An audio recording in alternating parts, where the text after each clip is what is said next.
We will have 5 presentations. Each presentation will last 15 minutes. And after the 5 presentations, we will have a Q&A session.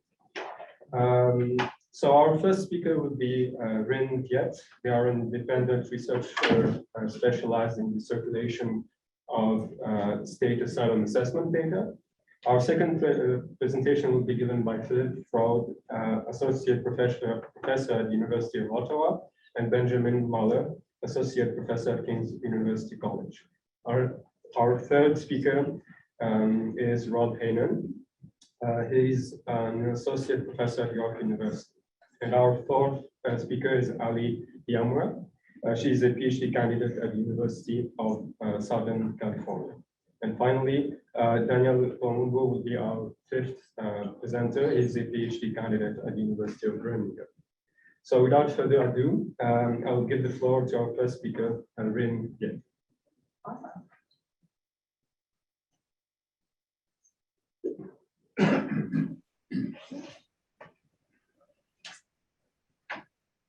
Am I okay to? Yes. Sure. Okay. Awesome. Sorry, I'm not used to being in such a high-tech room. This is so first, thank you so much to all the organizers. This is absolutely wonderful. These are some ideas that came out of my recently completed PhD that I've been really slowly working through and haven't been able to develop as robustly as I'd like during the doctoral process. So I'm so excited to be able to explore this here. I am based in Tiohtià:ke, better known as Montreal, Canada, and so I'm so excited to be here. Don't know how to.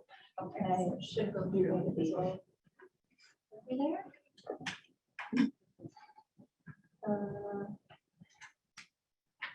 That works. Cool. Just to give you a quick overview, and I've got an eye on the time because we've got a full panel today, and I know I'm first, and that's a big pressure there. So I'm going to go over this idea of agnontology, so thinking about deliberate ignorance. I'll get into that more in a minute. My doctoral fieldwork was based in the UK, and so I'll talk very, very briefly about the hostile environments and migrant deterrence. I'm going to go very quickly through a few case studies, and then conclude. As a note on terminology, I refer to both migrants and asylum seekers, and these are obviously two different groups. Migrants include people like myself and like many others in this room who have left their countries of origin, while asylum seekers are migrants who have sought status on the basis of persecution elsewhere. I say this just because I want to implicate myself in this work, right? It's like as a migrant, I want to make sure it's clear that when I'm talking about migration governance, I'm also talking about things that impact myself.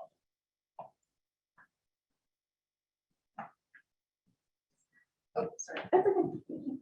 I appreciate your flexibility. I'm not gonna send it as PDF next time. So I'm going to start with the definition because we have a super wide multidisciplinary group here, and sometimes that involves translation or just making sure we have terms sorted. So when I'm talking about agnontology, I'm talking about the study of deliberate ignorance. The definition and the framing of this comes largely from Proctor and Schibinger's 2008 edited volume, Agnontology and the Making and Unmaking of Ignorance. And it's really oriented around this idea of taking ignorance seriously and thinking about ignorance as generative, right? So what does ignorance do? It's not this value neutral thing. And I know that, nowadays with like the advent of quote unquote fake news, this is something that we sort of bite into a bit faster, but to give you 3 examples of deliberate ignorance, right? Because I'm not talking about just sort of ignorance on accident. So thinking about the suppression of knowledge. So an example there is oil companies hiding info about burning fossil fuels causing climate change, creation of doubt. So the example that is most commonly used is asbestos and mining industries paying actually university researchers to inject these ideas of doubt of, okay, well, the science isn't settled yet, we're not sure to the extent to which this is bad things. And then the generation of false information, which is more of the, quote unquote fake news, right?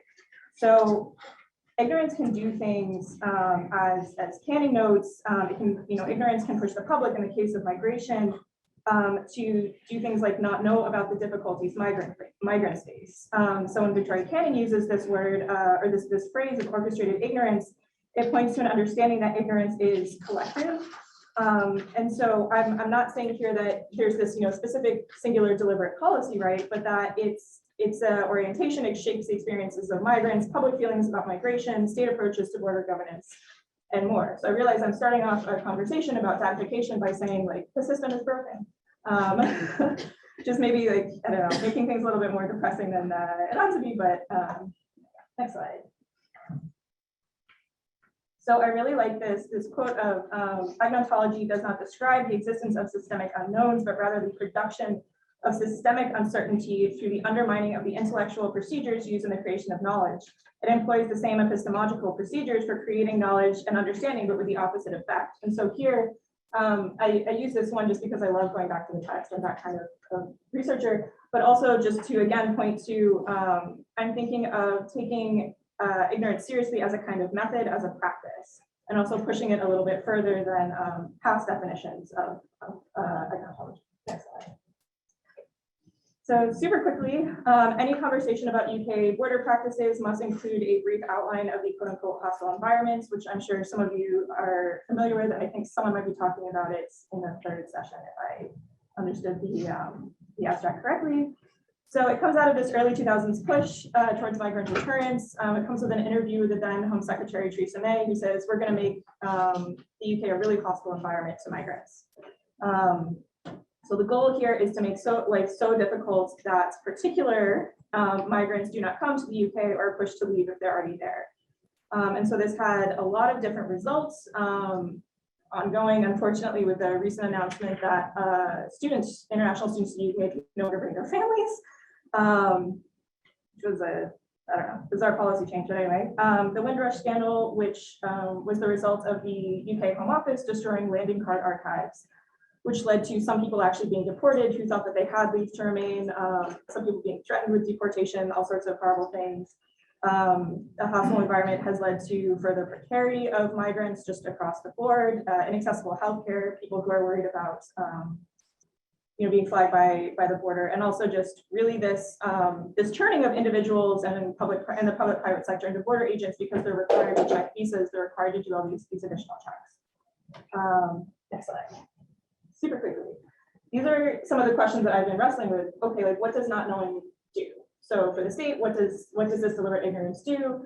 For international transnational bodies. So I know UK is crashed out of the EU, but these questions are still embedded in transnational networks, right? Also for migrants and for the general public as a whole, because I think that public conversations on migration are also really important to think about. So I'm going through case studies that I'm just going to run through super quickly. I'm really thinking, of the three types of deliberate ignorance that I outlined earlier. When I'm thinking about the role of agnontology here, I'm not so much thinking about the creation of false information so much as this creation of doubt and also the suppression of information. Go to the next slide. So the first example, and I go into this a lot more in depth in the very, very draft paper that many of you have had circulated to you.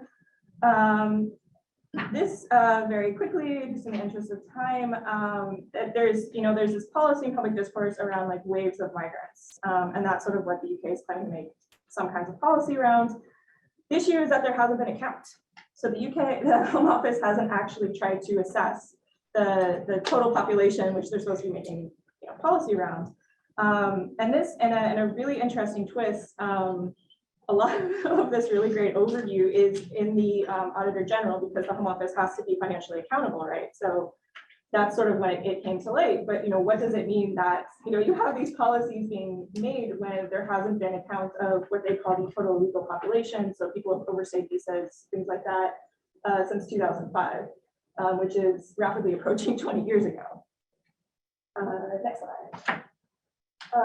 So categorization, my doctoral research was looking at asylum tribunals and particularly claims of religion, but I also engaged a lot with LGBTQ asylum seekers. And here I'm thinking about the categorization of data So thinking about, building on the research previously of, street level bureaucrats, and also thinking about, okay, people in the back office too, right? Statisticians, people who are building this sort of policy stuff are still, street level bureaucrats who do operate with some kind of discretion. And so here there are big questions about, okay, what is this category of, asylum seekers who are claiming on the basis of sexuality? How are we defining this? What does this mean? There's also the fact that the first count had a huge margin of error. And at first the Home Office sort of shrugged and was like, oh, well, we're just going to keep going with this. These are experimental statistics. And then with some pushback, they did review it. But that's just to say that, even in this process of datafication, that there are still, errors that come up. We can think about, for example, Sally and Gomery's points about indicators, and that, indicators are modes of persuasion that depend on compromises with data. And so here using a different kind of data, I'm asking, okay, what kind of compromises are being made and what kind of persuasion is being done? Next slide. Country information. So for those of you who are not aware, although I think probably most people are just given this conference workshop, country information provides a sort of standardization for making asylum determinations. And the issue here, and I would be very delighted to talk about this at great length in Q&A. The Home Office underfunds and understaffs the office to review country information. And so a huge issue here is that there is bad information that is being used to make asylum determinations. They're only allowed to use English language freely available information, which means that yes, Fox News is cited frequently in this, right? And that is this is the knowledge infrastructure that data is being fed into. Next slide. This last one is more, I guess, on a personal note. I was trying to get a particular kind of information in terms of types of determinations that were being made to look at how different hearing centers in the UK for asylum appeals, how they were making their decisions and sort of what different results are. There's a really great example of this. Track at Syracuse does this with the US. The incredible Refugee Law Lab is doing some of the similar kind of work over at New York. The issue that I ran into is that I was told it wasn't in the public interest and that asylum seekers would shop around, which is one, not possible because you're assigned a hearing center, but also I'll give you a brief overview of the public interest test in a second, but it became this really big frustration for me of, okay, why can I not get this data?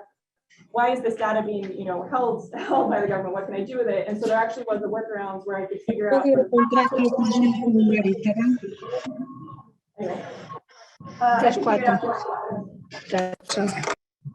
all right, it's all good. Do you mind hitting the next slide when you get a chance? I'm so sorry to ask you two.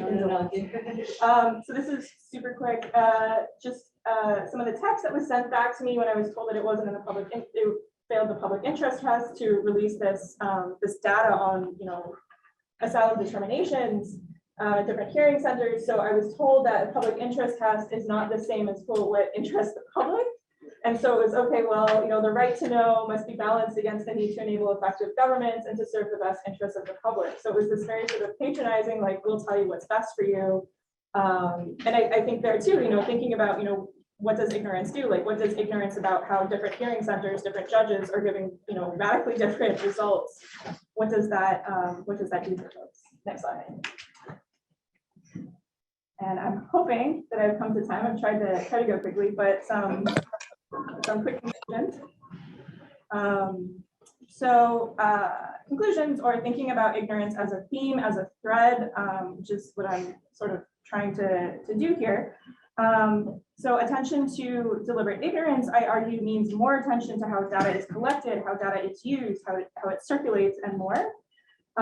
Taking ignorance seriously means shifting a little bit away from what James C. Scott, I'm an anthropologist, so I go back all the time, when he argues in seeing like a state, to think about surveillance and that sort of power, right? So thinking about, okay, what does the state not see? What does the state not want to see? What does that do?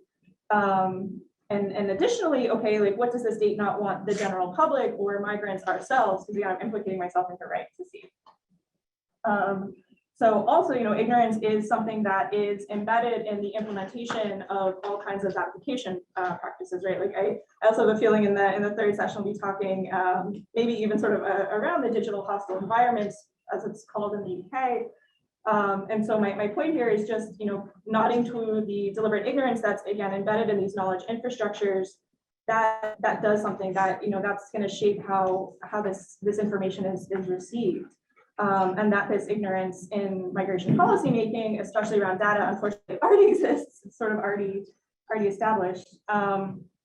So policies that lead to harm are sometimes framed as failures, as Barton, Davis, and White writes. And from my fieldwork experiences, speaking with asylum seekers who are asked incorrect questions about their faith, so these are Christian converts, to those harmed, including through deportation as a result of the Windrush scandal, the UK's policies around migration have led to significant harm. And in this draft paper, I've argued that the framing of these policies come from the deliberate production of ignorance. Gaps in knowledge, gaps of ignorance are produced through the actions of individuals, organizations, and state governments. And these gaps, in the case of the UK, to sort of tie it all back together, must also be read through the lens of contemporary policies of border deterrence, like the hostile environment, as well as these big questions about data. So that's, thank you so much for your attention.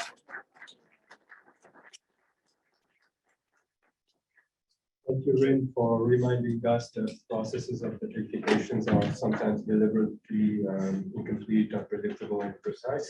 And similarly, our next presentation will highlight the many failures of datafication. Philip and Ben, you have the floor.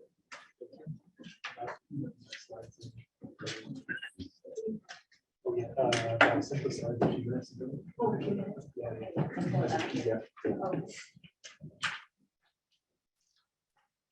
I don't know if that's going to work in PDF, but I hope it's 50-50.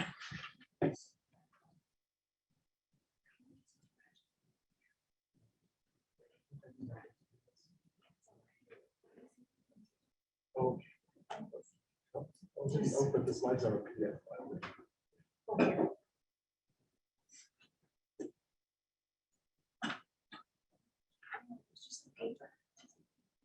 Yeah. That's odd.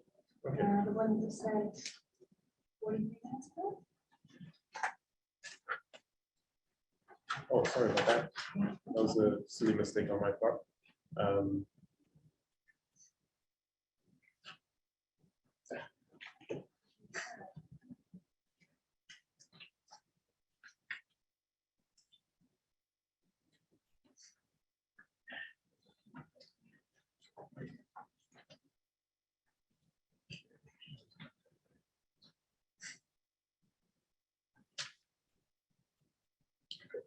I've said the movie now. Okay, super. We'll talk about time to digest. Yes.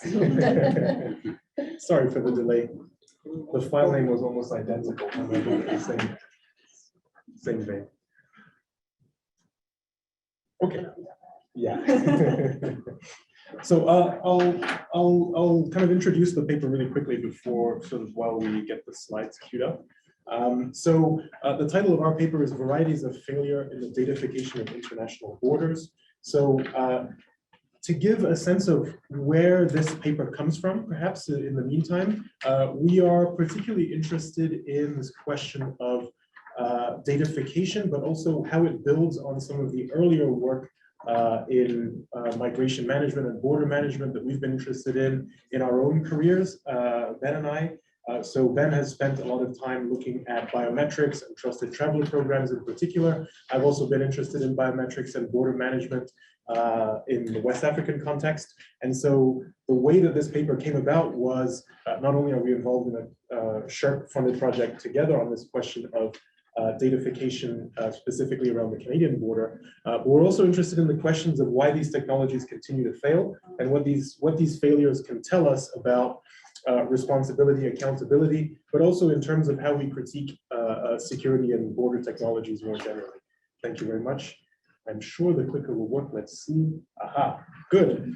There we are. So in terms of the state of the art, as we all know, there is a considerable literature on all of these various terms that seem to be interlinked, but don't always necessarily mean the same thing when we think about artificial intelligence, machine learning, but also automation, datafication, digitalization, big data. We are kind of in the sort of word cloud of similar concepts, but that are building in some cases from different different premises and different corners of the literature on this kind of broader interaction between migration technology and processes of bordering. And so we have a couple of ways that this comes up. This is obviously not an exhaustive list by any means, but we have literature that looks at data practices, for example. So what does it mean to look at the way that data is involved in some of these bordering practices, but actually also practices of data themselves, right? So there's a whole literature around maintenance of data, infrastructures. We also see literature on datafication. So again, this kind of process of the increasing importance of data gathering and data processing at the border, and specifically the ways that this has been manifested. Most often this literature is very EU heavy. So again, looking at these processes in that particular context, and then digital borders, right? So the idea of the change in the border itself and the nature of how the border functions becoming increasingly not just digital, but also displaced, right? So there's long, I don't want to say a tradition, but a long trend of work around the border not being necessarily where we think it is, and this digitalization of the border accentuates that spatial uncertainty of it, and also changes the very nature of the bordering green light, red light process, right? If we want to think of it that way. So we are definitely building on earlier work of our own and others on biometrics, on trusted traveler programs, on smart borders, and the types of logics of risk management, of filtration that build into these practices. So part of the reason that we started our project focusing on the Canadian context was that we see a lot of this literature is very EU heavy in its focus. And that's not necessarily just a kind of geographical question, but it's also a question of the types of policy processes and the failures that come from that, which are driven by European integration, but which are very different when we look at contexts in Canada, United States, and elsewhere. So the questions that we ask are, what does failure look like in technical systems at/around the border? And secondly, how is failure instructive about the forms of politics that are called forward in contemporary border security, but also generative of new forms of critique? So for those of you who saw the paper, which is very much a draft form of paper and some unfinished sentences in the truest form of the draft, towards the end of the paper, we're interested in terms of what does this tell us about how we should relate to border security politically, right? So these are some of this is kind of what we're moving towards in the paper. So just a couple of words on failure. We are interested in failure not so much as a kind of lack of success necessarily, but as something that is part of the construction and functioning of technical systems and various social systems and socio-technical systems around the border. And so, when we think of terms like Bruno Latour's idea of the autopsy of failure, right, that there's something instructive about failure politically, technically, and analytically. And so this is a central concept in science and technology studies and actor network theory as well, and it has been for a very long time in terms of how these systems are assembled, function, don't function, and are disassembled as well. And so broadly, this is about a critique of a kind of realist understanding of failure as something that doesn't necessarily work, and failure as something that is not necessarily endogenous to the technology itself, right? So we want to see this as a kind of socio-technical process where we see failures not only of the kind of border technologies, but also the social systems that emerge and that support those technologies.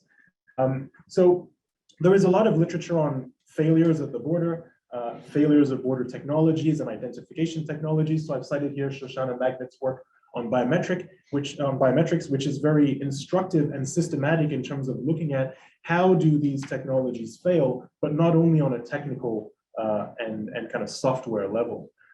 So we use this to build towards an understanding of how we can critique technologies through this kind of lens of failure. And we'll come back to this in the conclusion, but we identify a couple of ways that technology gets understood and how the failures of border technologies are understood. So the first one is either the tech doesn't actually work, right? So this is kind of the classical understanding of failure, or the problem is that the technology works, in fact, and this is actually the failure of the technology is that it functions, and so we have all sorts of various social, political, and ethical failures in there, or that the technology works in unexpected ways.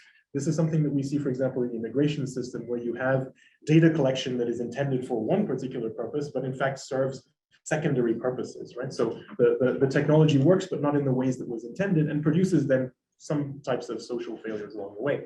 And then we have the ethical failures, which we're familiar with, where we think of technology that doesn't recognize different shades of skin colors, for example, right? So this is a kind of technical failure, but also a kind of failure at the ethical and political level.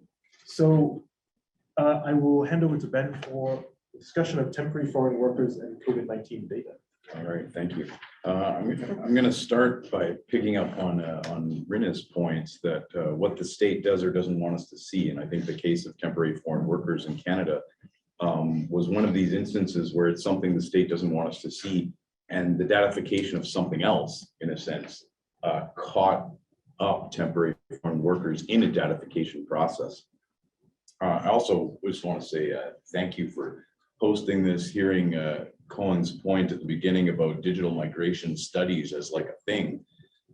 Having been in rooms like this in the early 2000s where you had to spend 10 minutes talking about what is a biometric. And then usually by the end, someone says, why do you hate them? It's nice to be in a context where the discussion has become so much richer in that way.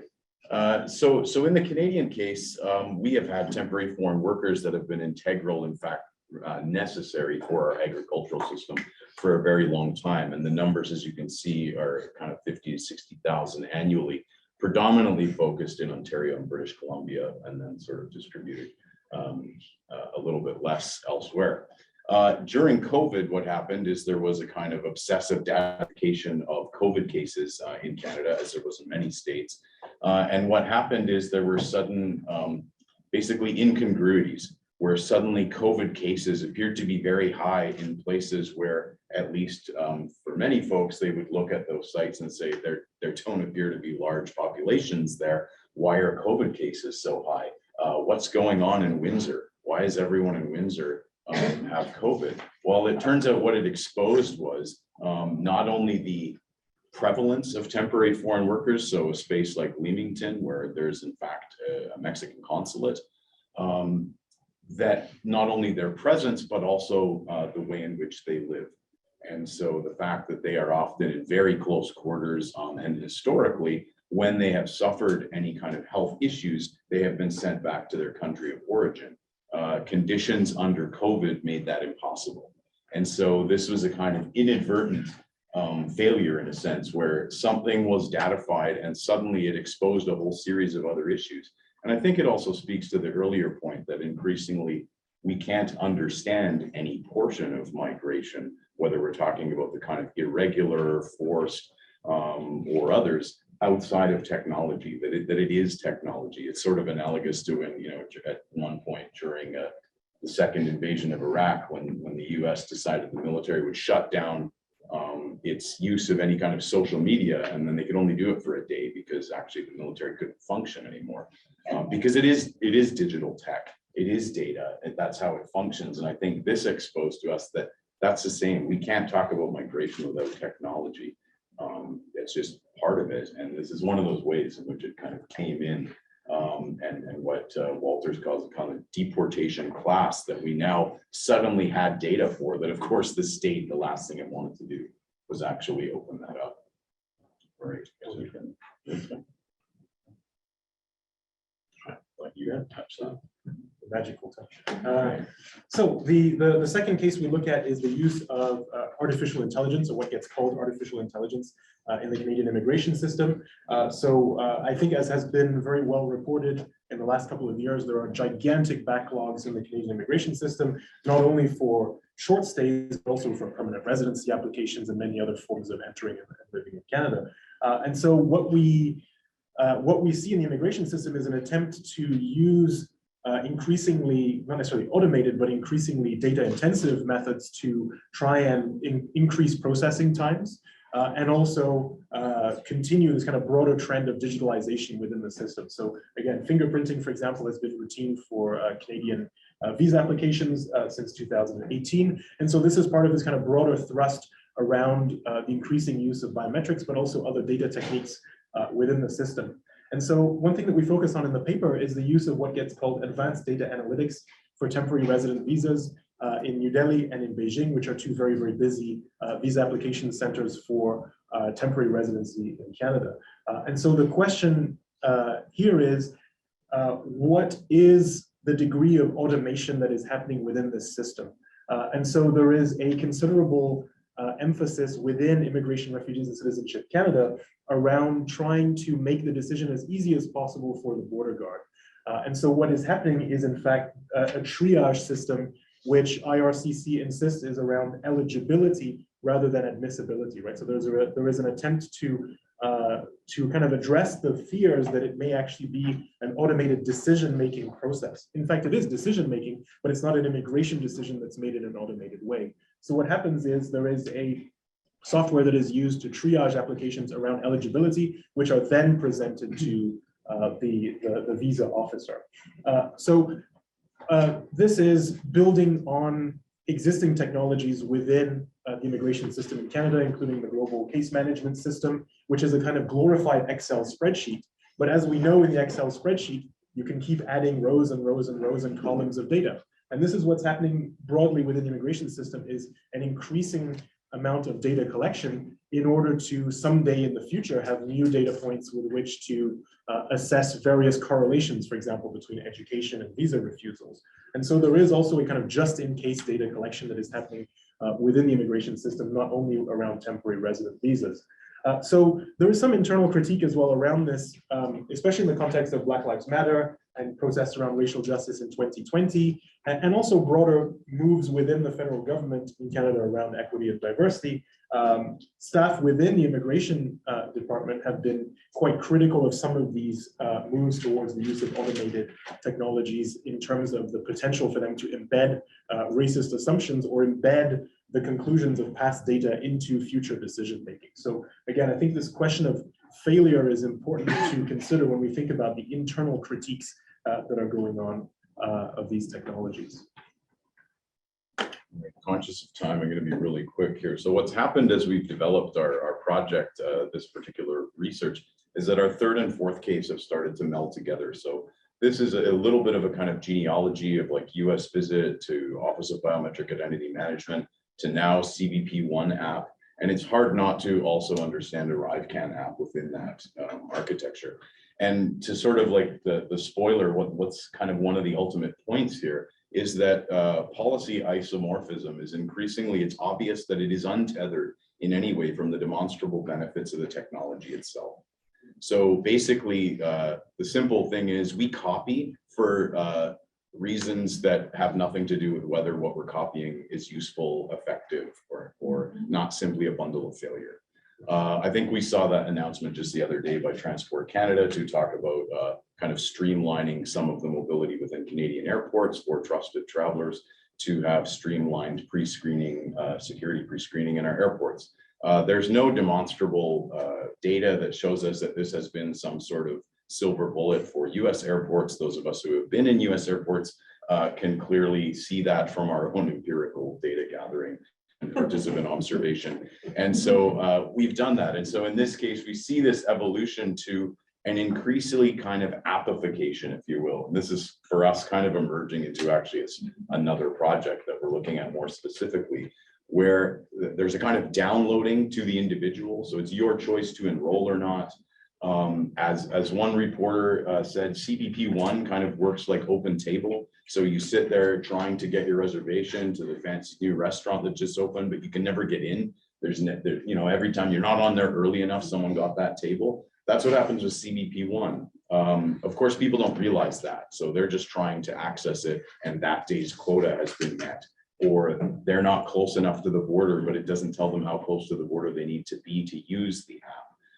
Or of course, then there are the deep set failures, whereas we know biometrics overwhelmingly have been tested on white heterosexual males. And so whenever you do anything, you always see like that's the best case that it's going to work the best on. Lo and behold, the southern US border, that isn't always what the majority of people are. And so it's got like multiple levels of failure here. And, as is often the case, Canada kind of does a sort of poor cousin to these things. So ArriveCAN was a sort of poor cousin that's doing far less, again, addressing something related to COVID, but doing, as Phil mentioned in the last point, kind of gathering a bunch of other data, maybe just to see, who knows, maybe this will be useful at some point. So I think it's sort of in that way, the paper builds in a way to that, where we have something that ostensibly the temporary foreign workers seems to be the least connected. And then we get to this where I think nearly everyone can kind of see the connection. So we can kind of probably just skip through the next pretty quick. So I think, yeah, ArriveCAN is one of these examples. I think we could call it a kind of productive failure in the sense that it's like not very efficient at preventing a lot of cases of COVID transmission, because hundreds of thousands of travelers were able to enter Canada without having filled in ArriveCAN anyway. And then there's the kind of question of the cost, which was quite controversial. I think in Canada, we're always very conscious of like the cost of these types of things. Maybe we have a penny pinching approach to government, but $54 million to produce this app, which is relatively lightweight and relatively simple, and which was, I think there was some developers from Toronto a few months ago that rebuilt it from scratch in about 48 hours, which I suspect would have cost less than 54 million. But the thing with this application is that there was a tremendous degree of political resistance from mayors along the border with the United States, from the kind of airports council, and also from people themselves who did not enjoy filling out the application. What has happened is that it's being rebranded as a kind of convenience tool. So it's being transitioned into a kind of e-declaration tool that you can fill in your declaration ahead of time. And this is part of the broader, I think, trend around the border apps as convenience tools rather than security tools. But in fact, in the background and through the data that's processed, they're still very much security tools. The final point to mention here is also that there is a critique within the Canada Border Services Agency, particularly from border officers themselves, who are very critical of the use of technological fixes, in part because of anxieties around deprofessionalization, but also a critique in terms of the fact that they don't actually make the border that much more efficient. So, conscious of time, just returning to those modes of critique I've mentioned earlier, that the tech doesn't work, or the tech works, and that's the problem, or the tech works in ways that are potentially unexpected. I suspect ArriveCAN ticks off a lot of these boxes. And then we have the ethical failures of the technology themselves. So as machine learning becomes much more prominent, we do have a need, I think methodologically, we don't necessarily have the answer to this, to focus on some of those recursive elements of how does old data get used in new data decisions, which then get included as part of the data bundle that informs future decisions. And so we think that this should force us, or urge us rather, to look at software designers, app designers, or what we could call a software level bureaucrat as key actors within the development of the kind of datafication of borders, and as border security actors in their own right. So apologies for going slightly over time, and thank you so much for your attention. Thank you, Philip and Ben, for your presentation that considers an eclectic selection of case studies. Before our next presentation, I would like to remind our audience to prepare questions for our speakers, and our online audience can write questions in the Zoom chat during the presentation, which my colleague Lucia will compile. So our next speaker is Rob. Great, thanks very much. Thanks everyone for being here. I'm going to talk today about the datafication of anti-trafficking in the context of migration, anti-human trafficking, I should say more specifically, in relation to the hardening of borders that we've been talking about, to the practices of datafication, including kind of AI. And I think, as Koen was outlining at the beginning, the sense that a lot of data scholars have now of borders as being a site of experimentation for a lot of these things. And I really want to argue that anti-human trafficking is an area of particular interest in that sense, because it's really an area where there's a lot of free reign that's available for developers because of the politics of it. So this is really a key area of development in that sense. And I'm going to look especially at the US. I think there's a lot of other sites to look at, but a lot of this development is taking place in the US. Now, just to start, I think talking about human trafficking is kind of a challenging thing. It's a very broad, discursive and legal framework. I would argue it's often incoherent. It encompasses a whole wide range of different activities that are very different from one another.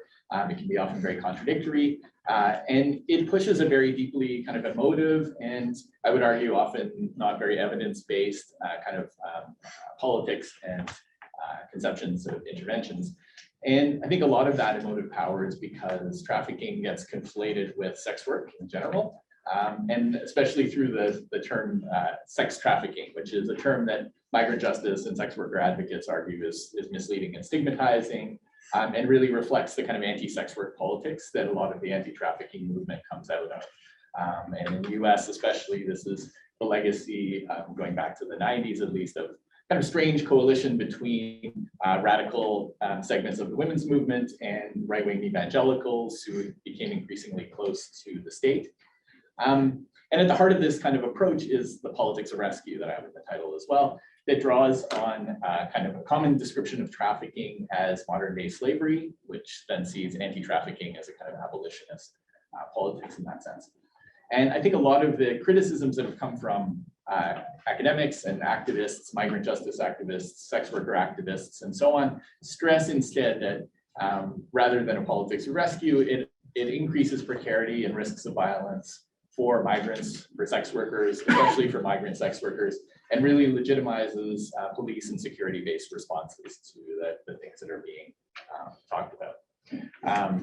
So I was like this ICE sort of thing. It gives a little bit of a sense of the sort of global surveillance networks that it's doing. But I think you can see a lot of it in this tweet that came on the ICE account that gives a bit of a sense of the dominant narratives here. So it's very much a gendered kind of narrative. So you have the woman who's cowering, sort of without agency, without any kind of role to play beyond as a kind of passive victim here. And ICE agents are configured as the saviors, as the sort of people who are going to come in and help this victim. And as a number of critics have noted, it kind of embodies a kind of white savior politics, coupled with what Elizabeth Bernstein talks about as an amalgam of militarized humanitarianism on the one hand and carceral feminism on the other.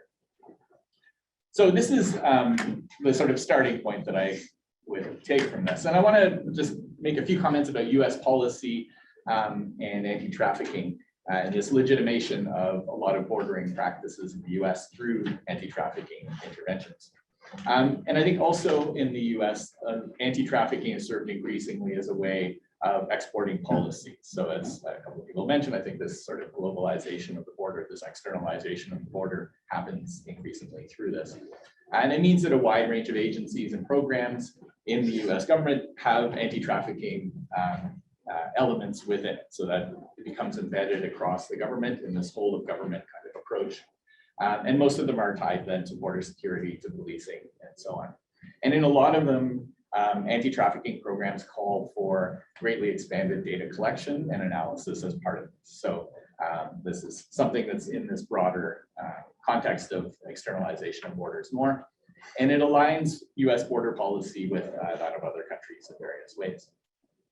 And there's also a really bipartisan support for this. So it's actually really hard to talk about in policy circles, for example, about anti-trafficking in a critical way. So there's an assumption that's deeply embedded and very difficult to kind of get outside to talk about this in these critical ways. Now, in terms of the data collection and the datafication of this, you can see it in the 2021 National Action Plan to Combat Human Trafficking, which is kind of the umbrella framework for US government action in this place, that includes a strong emphasis on the need to, quote, spur innovation and improve capacity to combat modern slavery through data collection and research. So this becomes increasingly central to what's going on. There was an interesting hearing at the US House of Representatives Committee on Science, Space, and Technology that was specifically on the role of technology in countering trafficking in persons. And there you can see this sort of consensus. So there was Republicans, Democrats, and they had a number of invited speakers from the kind of anti-trafficking tech development world. And all of them kind of concurred around this focus on the need to increase and expand research and development in data-based solutions to these problems. And crucially, as the Republican Representative Jim Baird argued, to develop these collaborations between, quote, government, industry, nonprofit organizations, and academia. So I'll come back to that in just a sec. Emily Kennedy, the president of Marinus Analytics, a company that engages in anti-trafficking work, testified that the sheer volume of online data allows, quote, traffickers to stay hidden in the data. So this is where the experimentation part comes in, that this is really seen as a way to develop technologies to find people and things, right?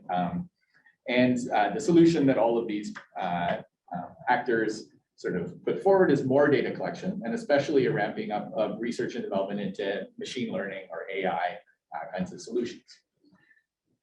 Meredith Analytics, so the Emily Kennedy's company, has a traffic jam machine learning tool that's used to track alleged trafficking, and it's designed, quote, to rescue vulnerable victims by quickly turning big data into actionable intelligence, as what the Meredith Analytics PR says. And that's a great example of this turn to data collection and datafication as enacting this politics of rescue that I've been talking about. All right, so I'll say a few things then about what this looks like, what this research and development looks like. And I think this is something that's typical of a lot of US research and development, whether in anything that touches on military and security applications. Paul Edwards has called this an iron triangle of, quote, self-perpetuating academic, industrial, and military collaboration. And I think in anti-trafficking, you have this interesting addition of NGOs, which play a really crucial role in sort of developing the politics of anti-trafficking, but also in creating some of these tools and these apps that are used. So it's kind of an iron square in that sense, we might say. There's a lot of different examples of this that we can talk about. And I'll talk about a couple of different ones in just a sec. But the anti-trafficking collaborations across this iron square, I guess we can call it. And this is actually a visualization that was created by the Department of Homeland Security to map the interconnected pieces of this anti-trafficking kind of network. So thanks to the DHS for creating this handy one for presentations. And I think what happens with this is it's sort of twofold, or pushes in two different directions. So on the one hand, these kind of anti-trafficking tools strengthen the dominant securitizing and criminalizing approach to trafficking and bordering with all of the harms that kind of produces. But on the other hand, anti-trafficking also now provides a legitimizing framework for the development of surveillance technologies that can be repurposed in all sorts of other areas. And one interesting example of this is, you might remember the Tech Won't Build It, so the hashtag Tech Won't Build It sort of campaign where workers at various tech companies were saying we don't want our companies to be working on technologies that are going to be used by ICE, for example. And Amazon put in place a moratorium for a little bit on working with ICE in those capacities, but they carved out trafficking as an exception to that. So there's a sort of really important role that trafficking plays in enabling this kind of R&D that has a lot of different other implications as well. Now, probably the most, I'll just give a couple of examples of the kinds of things that go on here. So one of the most influential NGOs in the US is the Leurs project. And it gains its prominence in part because it runs the US National Anti-Trafficking Hotline. Which is a hotline that anyone, so victim, bystander, can call to report instances of suspected or alleged trafficking. And then Polaris works really closely with federal, state, local agencies to provide data for them. They also do a lot of training for DHS and ICE agents and things like that. So they're really central in terms of shaping US anti-trafficking policy. And in doing that then, and especially through the hotline, they're involved in intensive data collection. So this is large scale kind of data collection. And they partner with industry in that. So their data analysis and visualization software suites include things from Palantir, which is the security intelligence company that has close ties to the US establishment, as well as Salesforce, the multinational corporation. And those companies actually provide those software suites free to anti-trafficking organizations like Polaris. So you have this place where that tech development in the corporate world as well ties in with some of this stuff. And Polaris is part of a global anti-trafficking data programs as well. So primarily through this global counter-trafficking data collaborative, which was founded in part by the International Organization for Migration and a number of other anti-trafficking, anti-human trafficking NGOs. And the CTDC was funded as well by this initiative that includes Microsoft, Amazon, BT, and Salesforce called Tech Against Trafficking, where the tech industry provides funding and also some research and other kinds of supports for these developments. So Microsoft, in this case, for example, developed an anonymization tool that allowed the CTDC to anonymously analyze aggregated data. And Polaris also works more directly in kind of furthering US government objectives as well. So in 2018, they helped to establish a Mexican anti-trafficking hotline. And as they say, when they celebrated the launch of that, survivors on either side of the border can seek relief and help through this, this hotline. And so this expands not just the hotline and what it does, but this collection of data globally.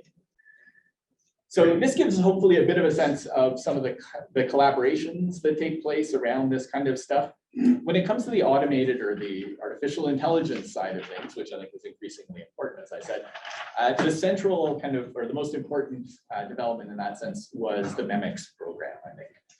So this is a program that was initiated. You might recognize MEMICS from the Vannevar Bush article from the 1950s. It was an early sort of version of the internet in a sense. But MEMICS is a project that was initiated in 2014 by the US military's DARPA, the Defense Advanced Research Projects Agency, that's, as you may know, originated via ARPANET, which is the foundation of the internet.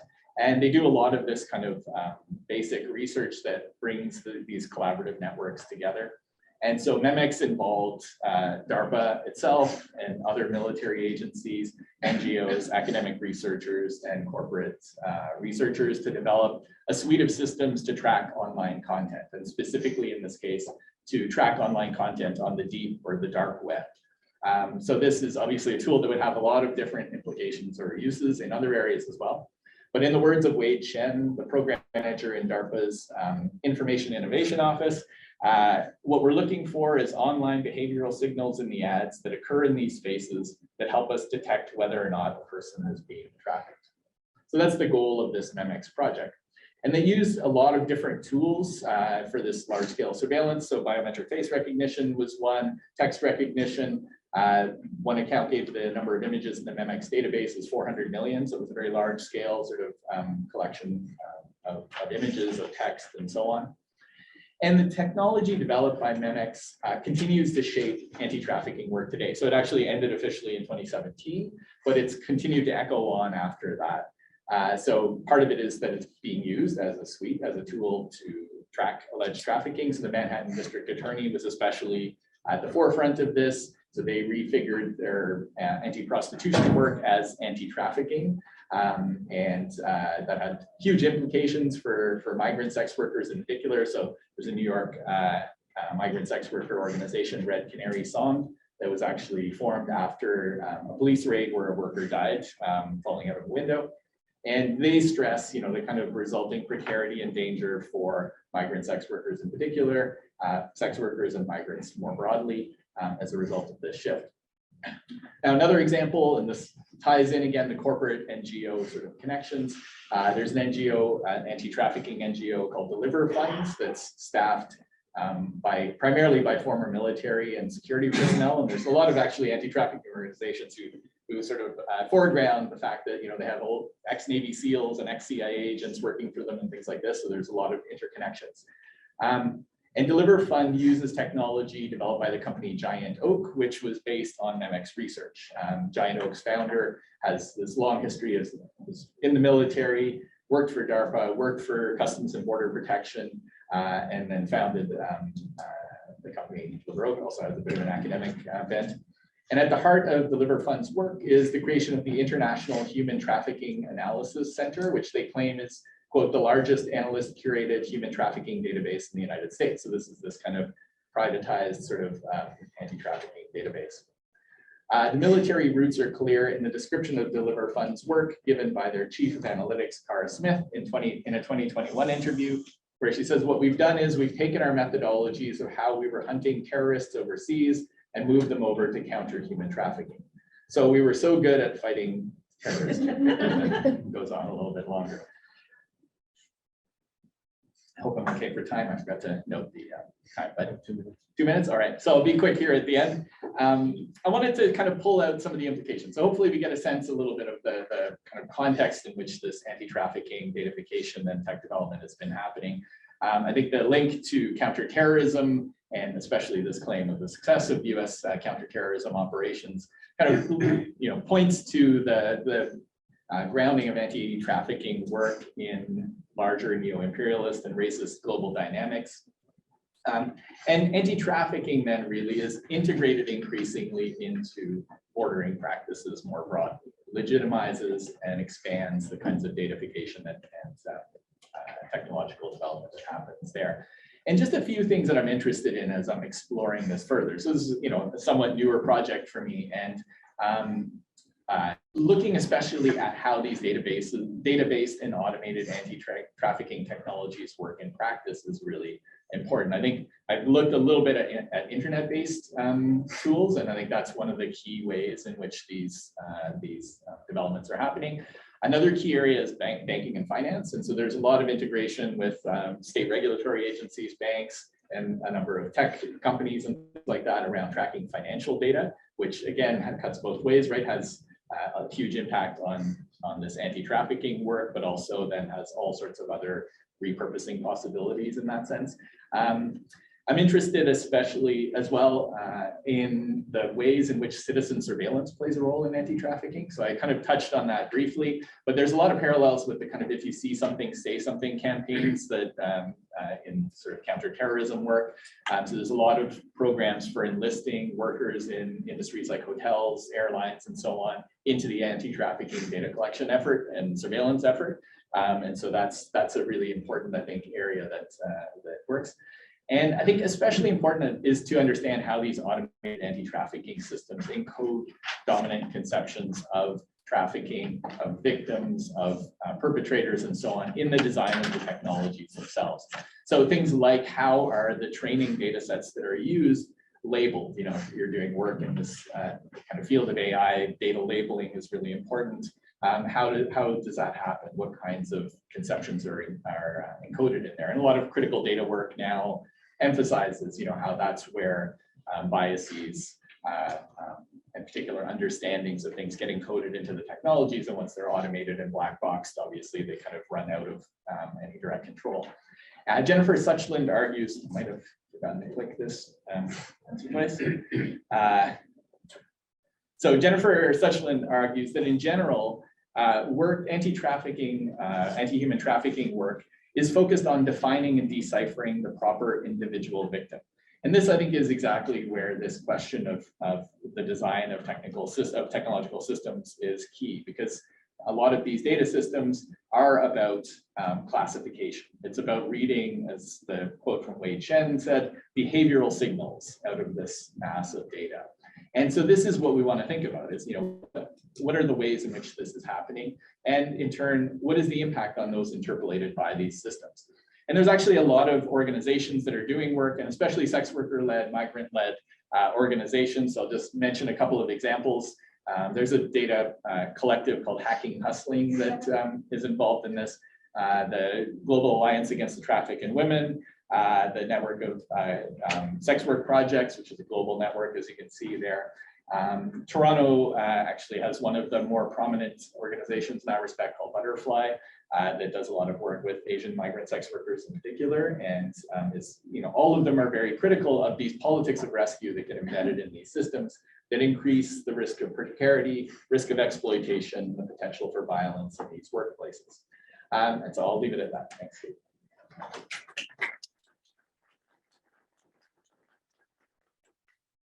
Also shedding light on the trafficking discourse, which constitutes a powerful legitimation for datafication. And in your paper, you also noted that trafficking constitutes technological testing ground.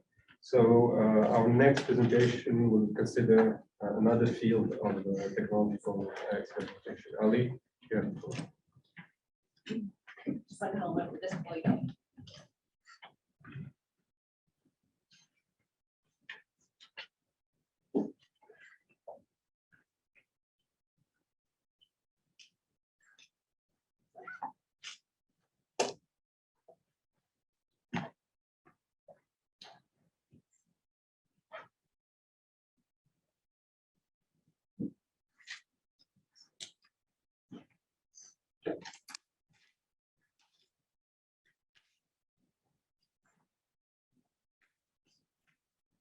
I want to thank the organizers and everyone for being here. So my project looks at humanitarian experimentation with predictive technologies. In recent years, there has been a growing trend toward the incorporation of systems of quantifications, systems of quantification in border control processes and humanitarian management to ostensibly address challenging operational problems in post-displacement context. This turn to experimentation with novel data-driven technology is likely attributed to the growing severity of humanitarian crisis, which have now left over 100 million people displaced across the globe. For bureaucratic humanitarian organization, this turn to technological innovation is driven by recognition that traditional models and approaches to humanitarian emergency have often proven insufficient in meeting the needs of vulnerable people affected by crisis. Moreover, these growing datafication efforts are propelled by the notion of objectivity in data-driven models. When post-migration is concerned, technological solutions seemingly offer new opportunities for improving efficiency, effectiveness, and sustainability of humanitarian responses that seek to protect vulnerable population of refugees, asylum seekers, and internally displaced people. But despite the promise of precision and efficiency in humanitarian management and regulation of border movements, data-driven technologies have been documented to produce discriminatory outcome and perpetuate existing inequality, especially among marginalized groups. My research examined the recent shift to data-driven innovation that emphasizes experimentation and implementation of new technology and analytical techniques at the UN Refugee Agency, also known as the UNHCR. The UNHCR plays a pivotal role in post-migration management, where on the one hand, the organization is charged with the mandate to protect and provide relief to forcibly displaced people, but then on the other hand, the organization has the responsibility to appeal to the interests of government and donors to be able to realize its humanitarian mission. So unlike predictive technologies that are deployed by government agencies in migration control, most of which are developed and managed by private tech vendors, experimentation with predictive analytics and machine learning techniques at the UN Refugee Agency are internally designed and tested by humanitarian technologists and data analysts. This prompted my first question, which is, what is distinct about the current logic of innovation at the UN Refugee Agency? Second, considering that objectivity in data-driven models is often cited in justifying humanitarian innovation across various transnational agencies, I then asked, how does the use of these automated systems of quantification reshape human mobility and access to asylum, to legal asylum procedures? So for this research, analyzed publicly available report and policy document by the UN Refugee Agency, as well as academic articles, publication, and promotional material from the UN Refugee, from the UNHCR Innovation Service. I'll discuss this more in the coming slides. And I also complemented this documentary analysis with interview with innovation officers, these are data analysts and humanitarian technologies from UNHCR and other organizations that partner with the organization.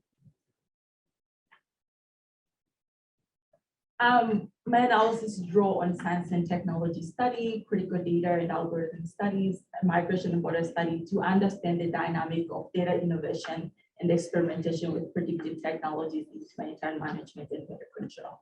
So these are some of the theoretical frameworks that are useful or helpful in terms of thinking about the border management in amidst the increasing datafication in migration management processes. So experimentation is arguably central to humanitarian innovation. Some innovation officers at the UNHCR argue that innovation does not exist without testing and tinkering with technological tools and analytical systems that have been cited to promote efficiency in government and business sectors. But experimentation with technological solution at the UNHCR is not necessarily a new phenomenon. UNHCR is one of the UN agencies that have pioneered several technological initiatives in the humanitarian sector. Before the UNHCR formally established its own innovation unit in 2014, the majority of projects that the organization embarked on were made possible through partnership with private tech companies such as Microsoft. One of the key projects that came out of this partnership is following the 1999 refugee crisis in Kosovo, whereby the organization partnered with Microsoft to develop what came to be known as Project Profile. This project aimed at addressing the lack of identity documents among refugees using biometric systems. But despite the benefits of undertaking like profiling, streamlining refugee registration and resettlement processes, the organization's coordination or collaboration with government and private sectors entities were strongly criticized for introducing new risk and harm to already vulnerable populations. An example of this will be the UNHCR experimentation with iris recognition on Afghan refugees, which began in early 2000 to prevent refugees from fraudulently receiving repatriation assistance multiple times. Following several years of experimentation with this iris recognition technology, the UNHCR then implemented or started to enforce the iris recognition to all Afghans who sought reintegration assistance or wanted to return back home. By 2022, 79 of UNHCR operations globally are reported to require biometric identification in refugee registration and provision of assistance. So the establishment of the UNHCR Innovation Service came at a time when many organizations in the humanitarian sector began to seek alternative models to effectively meet the needs of vulnerable populations, while upholding fundamental humanitarian principles in the age of datafication under this banner of do no harm.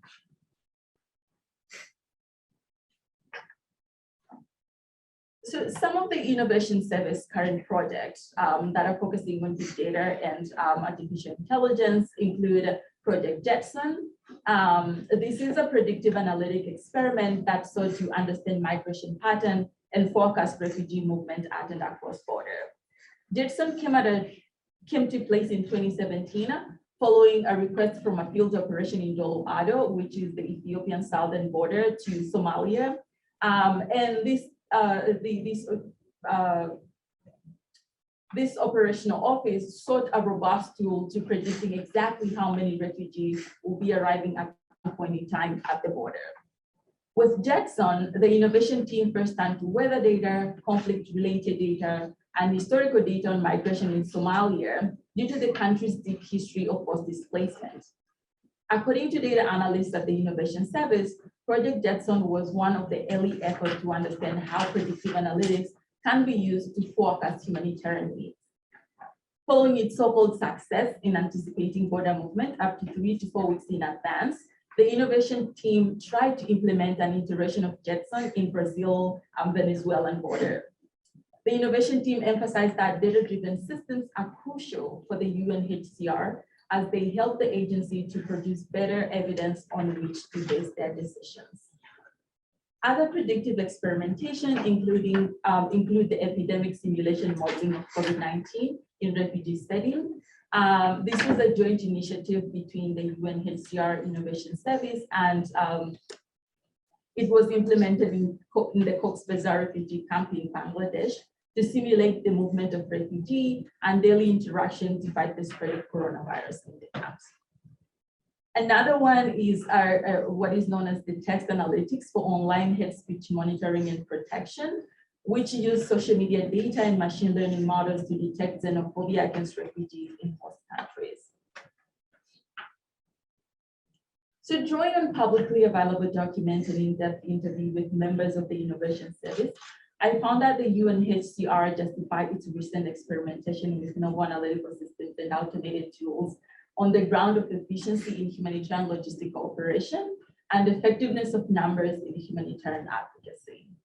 So first, given that humanitarian responses in recent decades have been criticized for being reactionary rather than proactive, the UNHCR sought to shift its approach by adapting more systematic processes, such as the tracking and modeling of refugee mobility using historical data to anticipate future border movement, as well as to prevent spread of COVID-19 in refugee camps, as the case of Bangladesh that I just described. Second, in their reporting, the innovation team has maintained that technologies like artificial intelligence allow humanitarian innovator and data specialists to compile, process, and visualize a huge amount of data in a matter of seconds. So from the team's perspective, machine learning allows them to efficiently make use of the vast amount of publicly available data, such as Twitter data, to draw insight that enable the agency to efficiently support the post-displacement population and their humanitarian needs. Besides, given the funding shortfall that many international organizations are facing currently, existing studies point out that effort to develop and adapt cutting-edge technological solution in migration governance often attracts investment from multi-government and private tech corporations. Therefore, through experimentation with novel tools and techniques, the organization is striving to showcase the potential of data innovation and also attract investment from new sources of funding. So going to my second question, which is to try to understand the link between automated system of quantification, human mobility, and access to asylum. Most often humanitarian practitioners, they tend to emphasize the positive effect of experimentation as a way of responding to difficult situations more effectively. Critics, however, point out that these actors make no mention of potentially negative implications of experimental practices. The same technical systems that are cited to help the agency with its advocacy effort and effective emergency response have also been associated with discriminatory outcomes on already marginalized and vulnerable community that the agency has been mandated to protect. One data analyst put it this way when referring to the potential risk of deploying Project Jetson in the Brazilian context. I'm quoting. So if they, and by they mean the UNHCR field offices in Brazil, can have a little bit more information, then they can better communicate with the government. But I think it can have another kind of aspect if, let's say, that they inform the government that they expect too many people, it could lead to a decision like closing the border, end quote.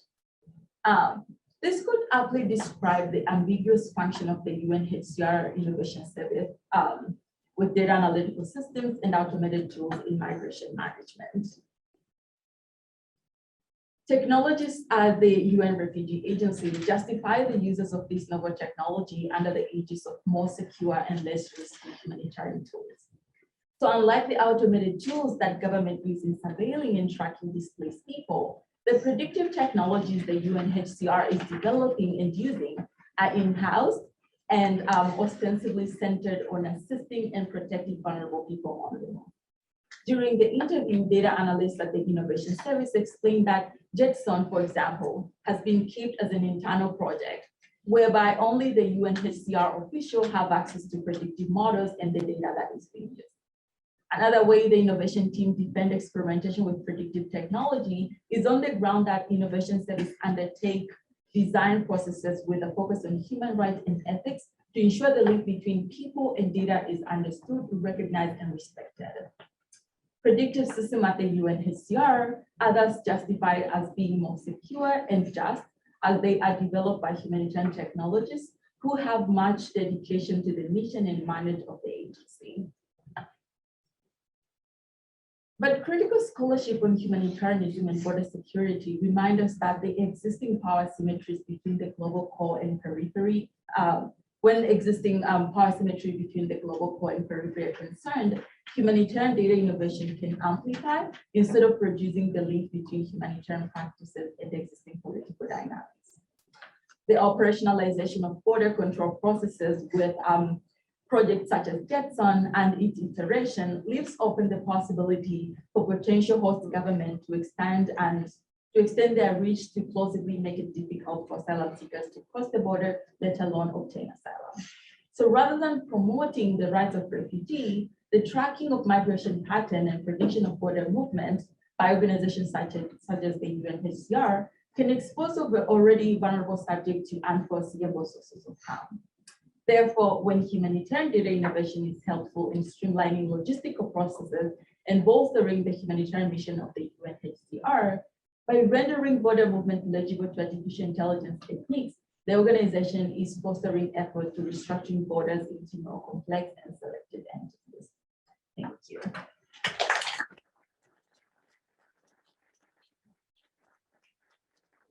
My own research focuses on the use of predictive technologies by the International Organization for Migration.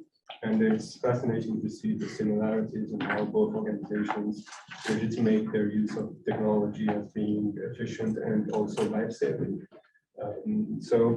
Our next speaker is Daniel. You have the floor. Okay.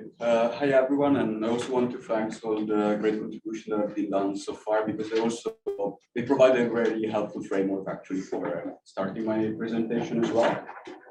So what I'm presenting here today is more like the point of departure of my project. As you're going to see, there's still many questions left that we're going to see. So is everything very open and still in progress? So I'm also looking forward to indication, suggestion, or anything. But okay, we can start. So what I'm going to talk about today is voice biometric technology and how this is slowly emerging as a tool for decision making in asylum procedures. So voice biometrics are more generally known as a technology that converts the acoustic aspects of voice into digital data. So those extra linguistic elements of voice. And they are mainly more commonly used in banks and contact centers for fraud detection and authentication, and lately also in marketers' voice profiling application. However, we are seeing a new application of the technology emerging, at least in the borders of Europe. Voice biometrics are currently being used to analyze the accents of undocumented asylum seekers as a way to indicate their country of origin and consequently establish the eligibility for asylum. So for some of you, this might not sound as something totally new, as there's various countries, both inside and outside the EU, that commission human linguists to establish the country of origin through language assessments. However, the trend, at least in Europe, seems now to advance a shift to voice biometrics for a much quicker practice of identity making. So, and what I'm going to try to do today is more to theoretically situate this shift to voice biometrics by looking at the case of Germany, which has been the first country to introduce the technology in 2017, and is also currently trying to extend its use to other interested partners in Europe. To do this theoretical situation, I'm making use of theories of voice and sound studies, but also sociolinguistic. And I do this not only to highlight the epistemic limitation of voice biometrics, but I do this especially to situate the technology within a wider framework, which considers the political nature of both sounds and acts of listening, which, as you're going to see, are always like attached. There's no detachment of these. And in particular, by building on Colder's conceptualization on the political value of voice, I use this framework to understand the acoustics of voice also as a site where one's relations to society emerge. So I will argue that the acoustics of voice carry traces of our lived experiences, that such experience of the world is not valued by the logic of voice biometrics. And as such, I will argue that voice biometrics undermine the very political value of voice on different levels of narration, hindering the condition for asylum, but also performing bordering power on a more symbolic level.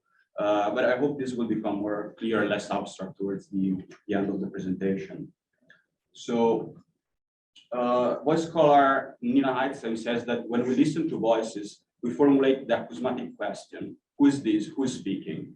So even if we not see the source of the voice, we focus on its sound to guess who's speaking. So driven by our sociocultural expectation, we will focus on the acoustics to distinguish the voice of an elderly man from a teenager, recognize whether someone's happy or not, and try to infer someone's ethnicity or geographic provenience and so on. So often beyond consciousness, when we formulate the axiomatic question, we imply that the sound of voice is a carrier of identity, and that in opposition to semantics is represent a more stable, unmediated, and culturally independent object.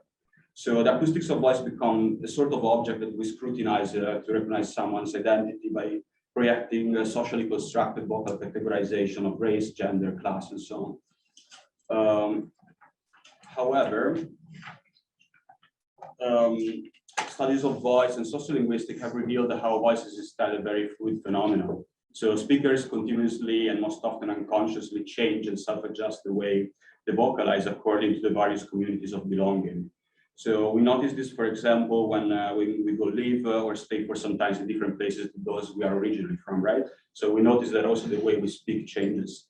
And as also as speakers, we usually adapt the way we speak according to the people we are interacting with. So there's always different situational, circumstantial, and emotional variables that impact the way we vocalize.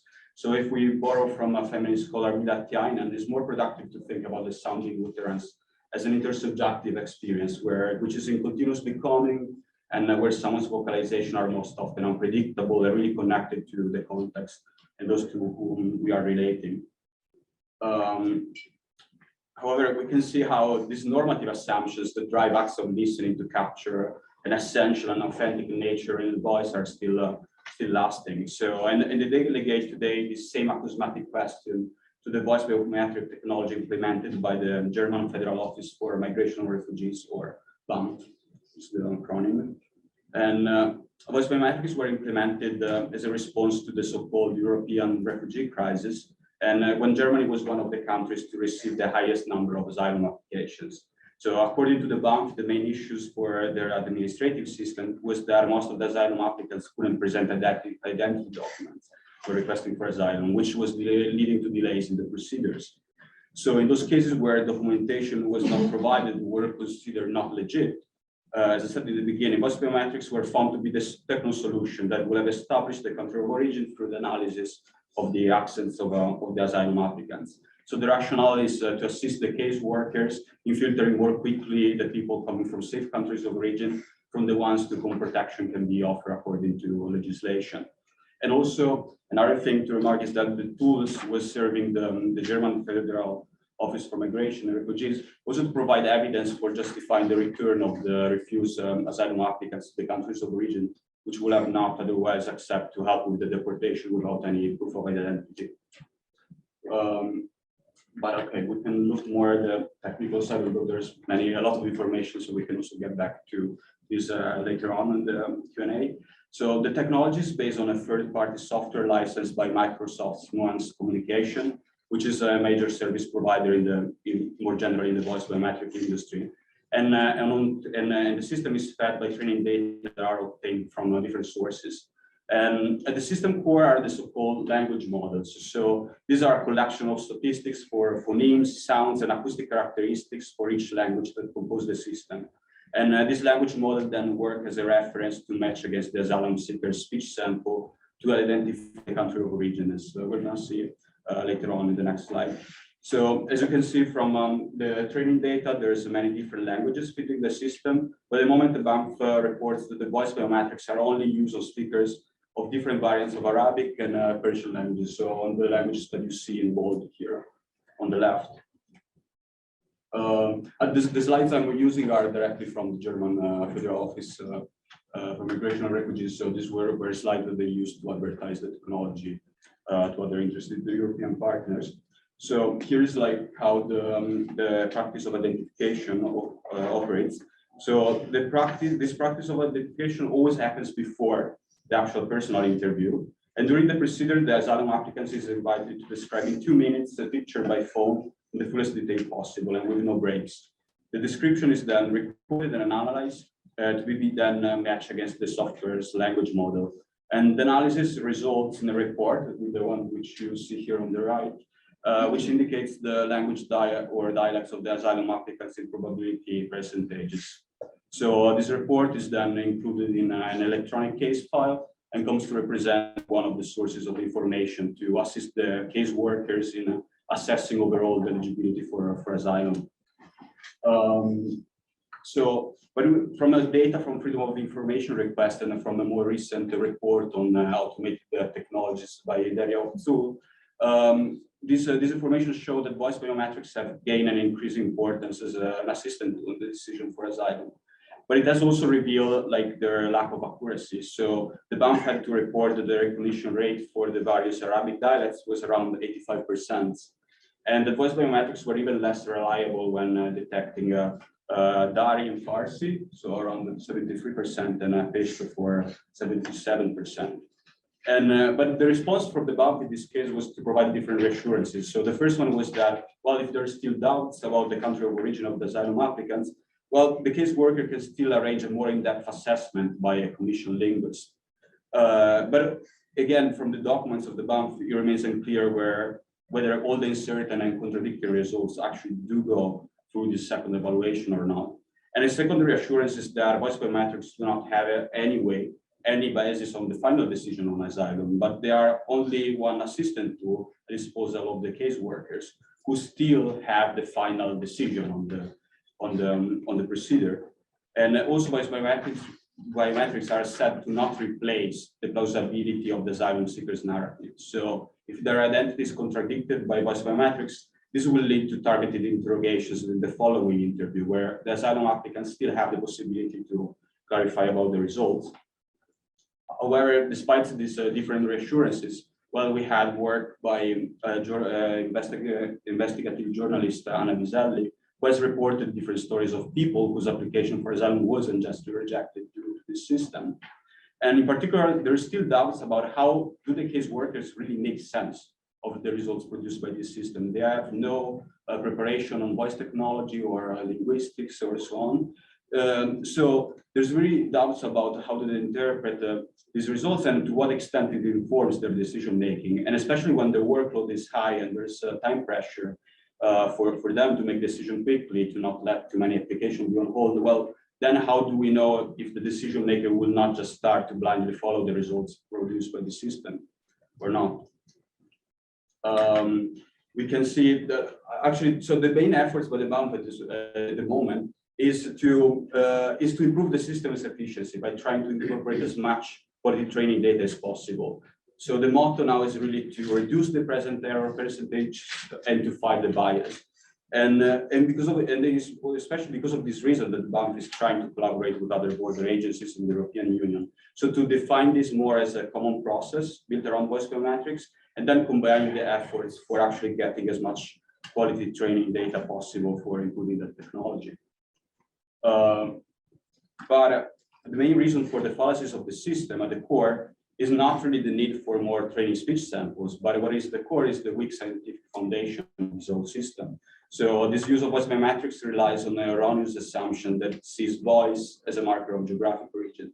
And as I said previously, the acoustics of one voice change dramatically throughout life, especially when on the move, and there's also multiple unpredictable factors that have an influence. So there's a series of issues make the analysis of language, dialect or accent, whatever, to establish the country of origin, a problematic and error-prone process of identity making, be it done by voice biometric system or a commissioned human linguist. So actually, to record the human commissioned linguist actually doesn't make the identity actually like a reliable practice of identity making.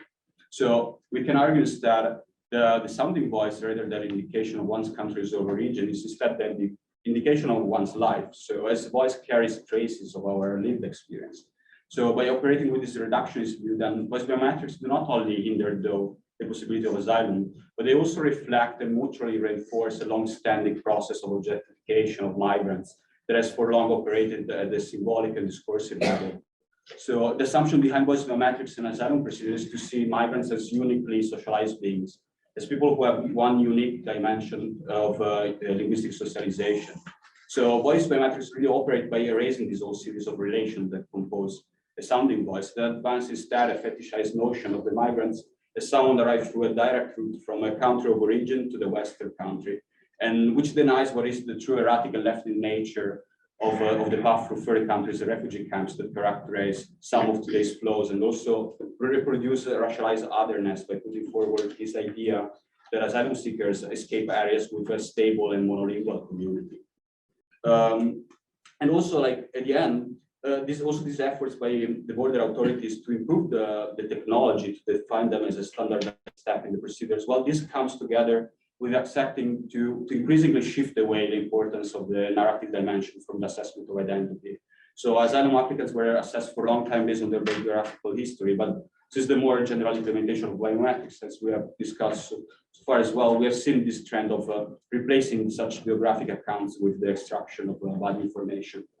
And voice biometrics participate and further advance this trend, paradoxically passing through voice by setting the condition of the personal interview with the caseworker. So if the technology confers the asylum seeker's identity, then the narrative will be considered legit. Otherwise, the narrative will be questioned and turn that personal interview into targeted interrogation. And finally, also we see how voice biometrics really mutually reinforce this technocratic imaginary by which migration is currently governed. So the discussion around voice biometrics is now solely centered around increasing efficiency and accuracy, about better quantization, and about getting more training data, making also the whole process very transparent as well to external. So like if there is actual work being put there for improving the technology, but this also keeps fostering that culture of a suspicion and mistrust, which has led to voice biometrics implementation in the first place.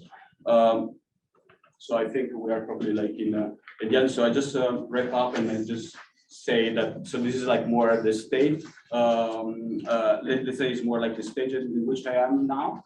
What I present here is more the point of departure, and my project is an interfaculty project. So I'm closely working with both the Center of Media Studies at the University of Groningen, but also with the program of voice technology. So also to really look at the more technical side of how this system works and see how the whole series of decisions that are made, what are the assumptions behind and how they actually shape the technology to come into being. And as you see, there's still many questions left on biometrics. And so in the next 4 years, I'm really going to try to build on this framework and map all the different actors that come to shape this technology. So I will be conducting interviews from the industry tech developers to the institutions providing the training data, to the promoters of the technology, and then to the case workers who are actually interacting with the system. And finally, also to the asylum applicants. And so see this also as active agents. So and see how they have experienced this practice of identity, and especially so audible cultures have taught us how the sounds can also invigorate hierarchies of power, but they also taught us how this can be dismantled. So is there a space of resistance? Is there a way to side check or hack these systems? This is also something that I'm interested to explore in this for years. So well, we are finishing up, so I won't elaborate too much on this. So it's more to say that everything is open, and so looking forward to the discussion we're going to have all together. Thanks.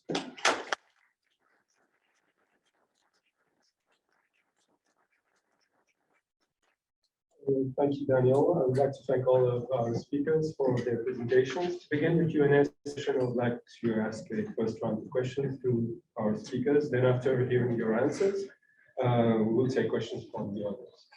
So my first question goes to Rin. You mentioned in your paper that the UK government refuses to gather, analyze, and compute data of irregular migrants, while increasingly implementing biometric scans and other systems at the border. So how do you explain this paradox? Could this suggest that datafication is not really about filling knowledge gaps about a particular population, but it is more about monitoring and disciplining the bodies and behaviors of individual migrants crossing the borders? I also have a question for Philip and Ben. Your paper aims to determine a taxonomy of failures of technologies. I would be interested to hear you talk more about the types of failures. Some failures can be ethical rather than technical. Others can be unintended, but some failures can be deliberate, as Rin would argue. And in this case, should we talk about organized failure? For instance, how should we consider the failure of the temporary foreign worker program during the pandemic? Is it an intended failure, an ethical failure, or is it an organized failure that reflects the political economy of labor in Canada? Next, I have a question for Rob. You described a large coalition of state and non-state actors involved in the anti-trafficking efforts. Was there a particular event or crisis that made these actors come together? And can this coalition be disrupted? I will now turn to Ali. You rightly note that the UNHCR's turn to novel technologies is largely driven by growing severity of the humanitarian crisis. But this turn is also underpinned by a race for influence between actors in the humanitarian field. For instance, the IOM developed its displacement tracking matrix to make other UN agencies and other NGOs dependent on its data. So can you talk more about how the turn to novel technologies reinforces the position of the UNHCR within the humanitarian field. And last but not least, I have a question for Daniel. You discussed the limitations of voice biometrics. Do you see these limitations addressed by the efforts of the German Federal Office for Migration and Refugees by collaborating with other border agencies in the EU, or could the fact of adding more actors in the process has become a source of failure? And also have a small observation. The software identifies migratory Arabic as a language, and this covers 3 to 5 countries. And I don't see how this helps to identify precisely the country of origin of the asylum claims. So maybe we will begin with Finn. Yeah, and I will briefly abuse my position as the first person again, just to thank you. And like, as I was listening to everyone, like this is the most beautifully curated panel I think I've ever been on a workshop. Just like, it's very clear how things are speaking to each other. It's such a gift. If I understood your question correctly, it's around this this question of the Home Office not collecting data on what they call like the illegal population. So people who are overstaying, people who have been convicted of a serious crime in the UK and are waiting deportation, sort of that sort of category, or people who have entered and don't have leave to remain or haven't filled an asylum application. I think if I had a super great, clear answer, I would be able to provide a better theorization of the Home Office than I think I've ever seen. So I appreciate the question. It's one of those like, I don't know how to approach this, in part because, so in that same audit report, which like you can tell that I'm like a legal anthropologist because I get super excited about reading audit reports. They actually go through and they explain that the Home Office doesn't actually have targets, right? Like, so they're supposed to have these specific targets that people are supposed to hit. Well, they don't have targets. And they're supposed to have these other sort of quantified or even sort of more qualitative goals that just don't, they just don't exist.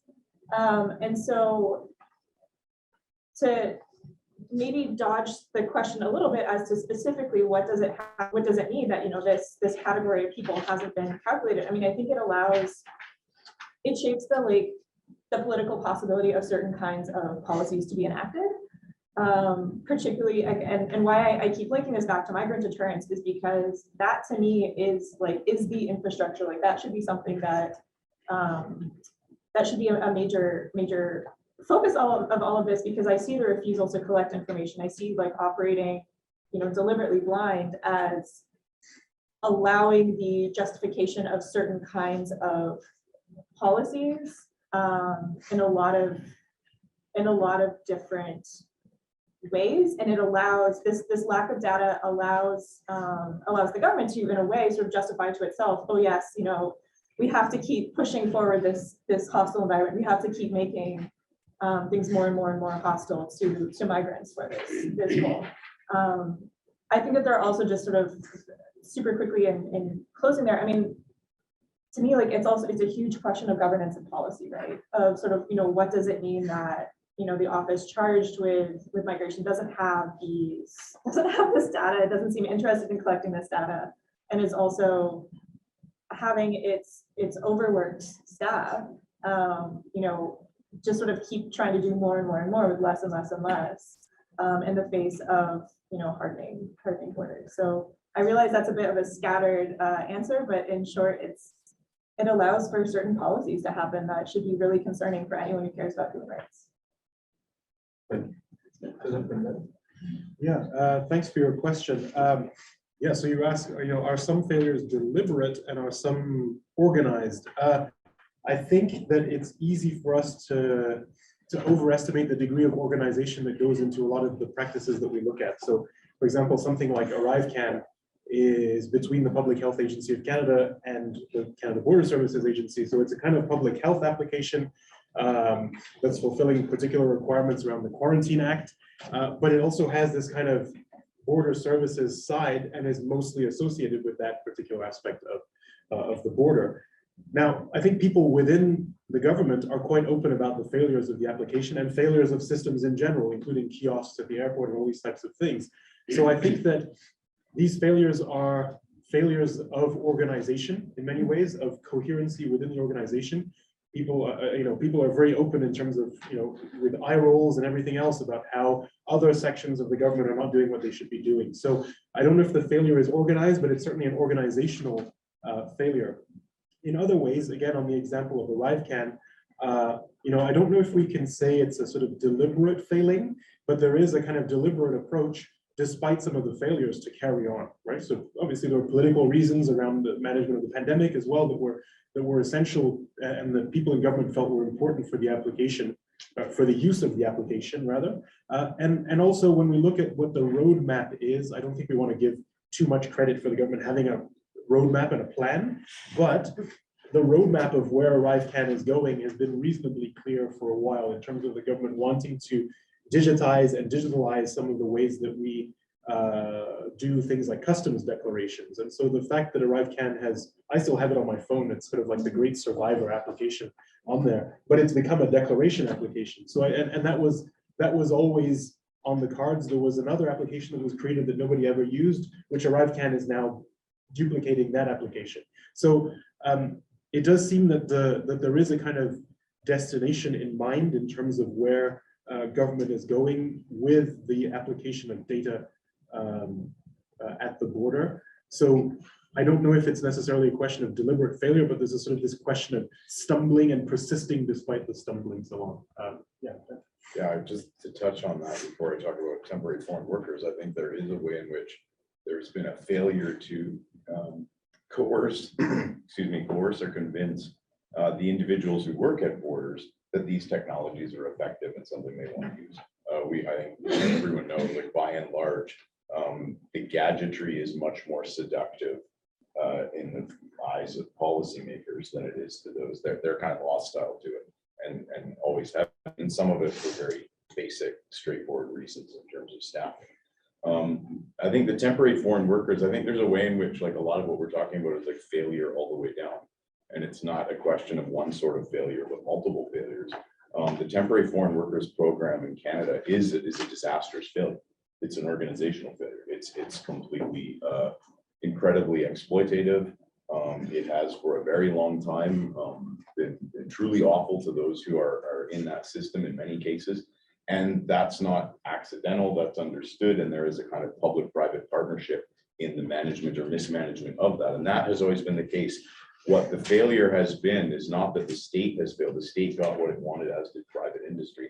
The failure was that COVID exposed us to citizens by datafication of COVID. And so suddenly the fact that the state already knew this, but by and large citizens were unaware. Suddenly there are specials on CBC, Canada's national broadcaster, showing us about temporary foreign workers that have been, essential to our agricultural system for most of our lifetimes. And then some. So I think that there's kind of multiple levels, and it doesn't have to be one. It's for sure it's unethical, for sure it's an organized failure in the outset, but it was what the failure that happened here was keeping a lid on it in a sense. Yeah, thanks. I'll try to come up with a coherent answer to that because it's a big question, I think, in terms of the coalition that has developed this. I mean, you can go back and back and back. I think, early US immigration policy, the Page Act, for example, I have to look it up quickly, but the 1875 Page Act is one of the first pieces of US immigration legislation, sort of restricting immigration, and one of the perhaps the key sort of target of it as an undesirable population that was going to be restricted was Chinese women engaging in sex work. And so right from like very early on in the immigration system, sex workers and migrant sex workers have been identified as like a key threat in all sorts of different ways. But I think that more recently and a lot of coalitions of strange groups, come together around that. But more recently, I think the sort of current wave of anti-trafficking goes back to the 90s. And I think a lot of it was in the aftermath of the collapse of the Soviet Union and this sort of opening up of borders and this what was celebrated on one hand, but also all of a sudden gave rise to a sense of the need to restrict movement of people from Eastern Europe and the former Soviet Union. And so that wave of anti-trafficking is there's a Canadian journalist Victor Mallory, who wrote a book and did all sorts of stuff around the Natashas. And this term, the Natashas, became a kind of organizing locus for these different movements together. And I think what united them was I think, first of all, anti-sex work politics. And so that was a sort of translation of this anti-sex work, and you go back to the 80s and sex wars and things like that. But this anti-sex work politics, and then it combined very well, especially on the evangelical side, on the right-wing sort of evangelical side, with just racist ordering practices. So I think that this, there was different interests that sort of overlapped and coincided, and then strengthened. And it's interesting. I mean, one of the things that has sort of thrown a little bit of a wrench into it was Trump, because Trump used anti-trafficking very much to legitimize the border wall, to legitimize his immigration policy. And for some, at least, of the anti-trafficking organizations that stuck together through thick and thin, even though they seemingly had very different politics around other things, Trump was a little too much. So there's been like some cracks and fissures in these coalitions. But I think for me, the biggest thing in terms of counteracting these coalitions or breaking them apart is alternative coalitions in a sense. So I think, legislatively, one of the key things that the different movements and groups talk about is the decriminalization of sex work as the primary demand in terms of undoing some of this criminalizing process. And I think it links up completely with the decriminalization of migration. And I think that's the key starting point. And I think one of the key ways to think about it probably, and it connects with the temporary foreign worker program.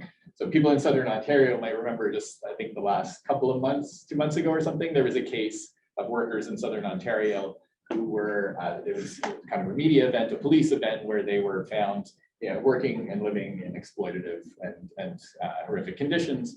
And this was a case of trafficking in the media narrative and in the police sort of response to that.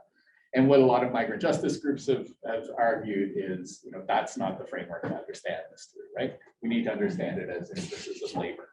And this is key to the sex worker rights movement as well, that if we think about sex work as labor, which abolitionist anti-prostitution activists don't, then we think of it differently. We approach it differently, and we think about the issues that arise out of that differently. And I think that's where these alternative coalitions can maybe arise, is different kinds of social justice groups. Unions play a key role, because unions have historically been taking different positions on migration, on sex work, and so on. And I think unions might play a key role in sort of bringing together alternative coalitions around this. But I think reconceptualizing what we're talking about when we talk about trafficking is really crucial. I think that kind of alternative coalition is maybe the best way to break it apart.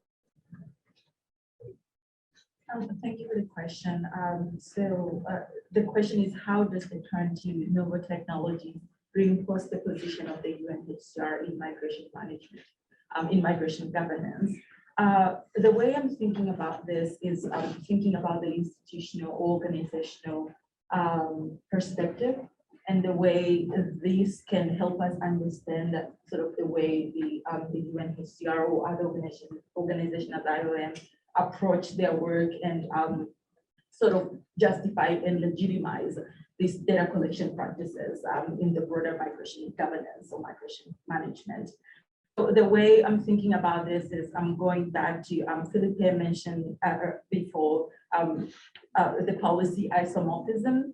And the way that I'm thinking about this is thinking about what has been happening in the UN more broadly, where different initiatives have been established in the last 10 years or so, whereby all these initiatives are sort of like emphasizing the role of data and data-driven decisions in helping humanitarian organizations sort of like doing their work much better.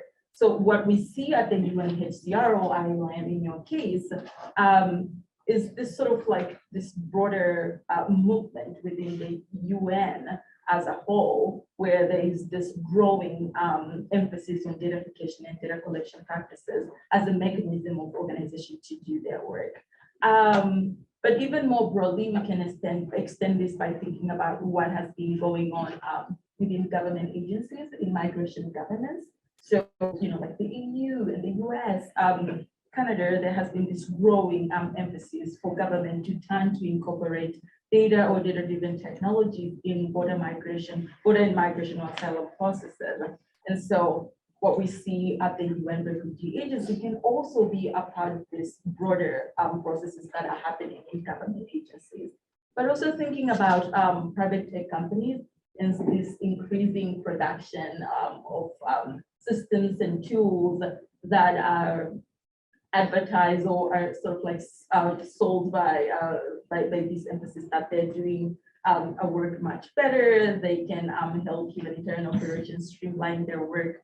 I think Rob brought out an example of how the humanitarian, the private tech companies are sort of providing funding to organizations to incorporate these systems. So that can be another aspect that we can look at that and help us understand what is going on in the humanitarian sector or humanitarian organization and this increasing time to datafication. But also the social life, there is a growing datafication in our social lives. So whatever is happening elsewhere can also be a reflection of what is going on in the humanitarian realm. Thinking also about what I mentioned earlier, which is funding shortfalls. So a mechanism to work around when you don't have much funding can be what can be a technical fix of doing things in a way that is more efficient and more effective, as projects such as this are being justified under. So all this is to say there is something to be said about this the need for organization to seek legitimacy through data-driven technologies. And that can be a way that the UNHCR is trying to reposition its role in the 21st century that is largely pervaded by data-driven datafication. Yeah, thanks for your question. So your question was like, if this trying to extend the use of the technology wouldn't lead to more failures actually than actually improve the technology, but and also then the questions about the justified accents actually to recognize whether this, but this is like in a way they are connected because the idea is really like to combine the efforts and actually like expand the system. So to recognize them as more languages as possible, and then to have more data for making the system more reliable. So it's everything seen really like in a lens of quantification, but that won't lead actually to improve the efficiency. But in their view, like that would make the system more efficient, and then it would make possible to have more languages to identify. Also, in addition for them, is also like very much based on it's very interesting also to look at the discourse that is made by the German Border Agency, because it's very much about this thing of also positioning themselves as pioneering the digital innovation. So it's really like it becomes like sort of an asset for like also debating their role geopolitically in so-called digital society. And you can see also like, I can also see very easily the appeal for other border agency for this technology, like instead of commissioning human linguists as it happens now through programs like called like LADO, for example, where you need to commission a language expert or linguist that in that case the analysis will take weeks, sometimes if not even months. In this case, you have a system that produces a result in just 2 minutes. So it's very much like just a very practical thing of speed in the end. And about the accents, so it's just also something like to add. It's also like one of the other, I couldn't talk that much, elaborate that much on that sort of failure, but it's also, so the idea is that the system can only be used on people that are claiming to come from areas where that precise dialect is spoken.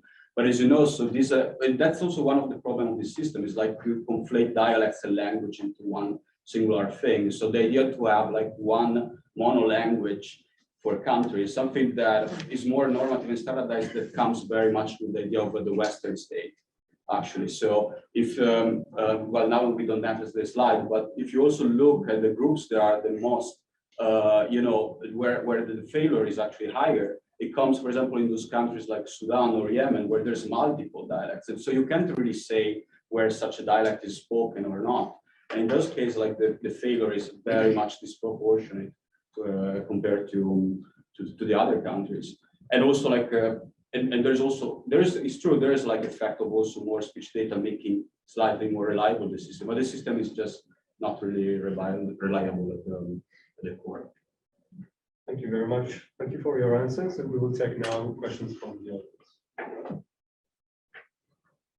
maybe I'll kick things off, Younes, and I know our chat is really busy, like busy enough. But keep the questions coming. I think just a couple of things, I don't know if this is on, but just a couple of things that come to mind and spark my interest. I think, Rin, please correct me if I've mispronounced your name. You speak about power in your paper, and there's this itch inside of me that's like, can we talk about it a little more? Because the power dynamic there is so important. And just a comment, I think Stephen Luke's, I think 1964 or 1974 book on power would probably be a good one to dive into, because there's a conversation around how power is exercised with respect to policymaking and institutional change. And really, power comes down to, for Luke's anyway, the ability to influence decision making. You might be familiar, the ability to influence agenda setting, but also the ability to have a more paradigmatic shift in how individuals and societies look at things or perceive things. And I think that might be an interesting angle to, or a rabbit hole to go down. And then I'm curious, and there's a question, Ben and Philippe, for you in the chat, so I'll get there in a second, but I'm curious about, and you talk a little bit about the, I think it was either 4 or 5, maybe I made one up in my head, but the different failures. And again, there's work around this with respect to how something is developed and the intent behind that, and then what it actually goes on to do. And I think that's one of the failures that you mentioned, that the technology works in a different way than it was intended. So I'm curious if you think that that's a shift in the tool itself and the intention behind the tool, or is it a broader shift, a more paradigmatic shift in the organizations that are leveraging the tools that say, hey, you know what, this is no longer the direction we want to go in, but we've developed these tools, so we're going to use them in a different way. Just a curiosity there. And I think if that's a rabbit hole you want to explore further, the work by Kapocha and Kelman in 2017, they look at the different kinds of institutional change. And I think that might be a really cool way to pair your analysis a little further with respect to the different failures. That was quite interesting for me. So perhaps I'll turn to the chat if Younes, that works, or let's do, okay. Chat pending, so keep those questions coming. Okay, do we want to do another round of questions? Yeah, okay.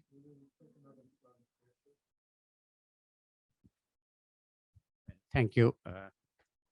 Yeah, am I audible? Yeah. Well, first of all, I would like to say that the timing of this particular workshop would not have been better, coming after the annual conference on its counterpart, the narratives. So I think datafication is absolutely important to be discussed in that context. I think that I'd like to think that the fetish, if I may call it, for datafication started as an aberration of evidence-based research. You know, we are looking for evidence-based research. So that was the aberration, starting of the aberration-based research. But I think what happened, the security became much more important, the issue of security, and that I think started with, particularly you mentioned about the US. I think US data has been very, very, well organized when I was doing my research. But 9/11, I was talking about 9/11 yesterday also. I think 9/11 was a point whereby after that, the US data started getting blocked. Only large, macro data were available, but micro data in terms of migrant preference rankings, number 6, employment-based or family-based, all those country-wise rankings were all put behind the, curtain. So they were not available in the public domain. So that's where I think the data blocking started. And I would say the, fudging of data or ignorance, as you mentioned, or creation of, production of data is actually reminiscent of a number of cliches that I came across. One is that ignorance is bliss on the one hand, and on the other hand, we do have this sentence called lies, damn lies, and statistics, you know. So in between, we find that these discussion today is very, very important to be referred to. I'm reminded of Francis Stewart's 1977 book called Technology and Underdevelopment. So in that context, I think it is a race towards underdevelopment in terms of using these as the toolbox. So what is the question is, are we coming to a full circle to the 70s again, back to the 70s? If so, what is the way out? You mentioned about tribunals, about questioning, about right to information. And I think this is somewhere I find, including my own country, the role of judiciary is gradually becoming much more important and prominent. And we do find that there is if you are following India right now, India is going to face the general election next year. And then the government versus the judiciary is becoming much more important. There is a term called the government giving information in sealed envelopes. And the Chief Justice of the Supreme Court refused to accept it. He said, we don't deal with sealed envelopes. Everything has to be transparent. So the question of transparency versus ignorance, creation of ignorance, what do you think about it? Thank you very much.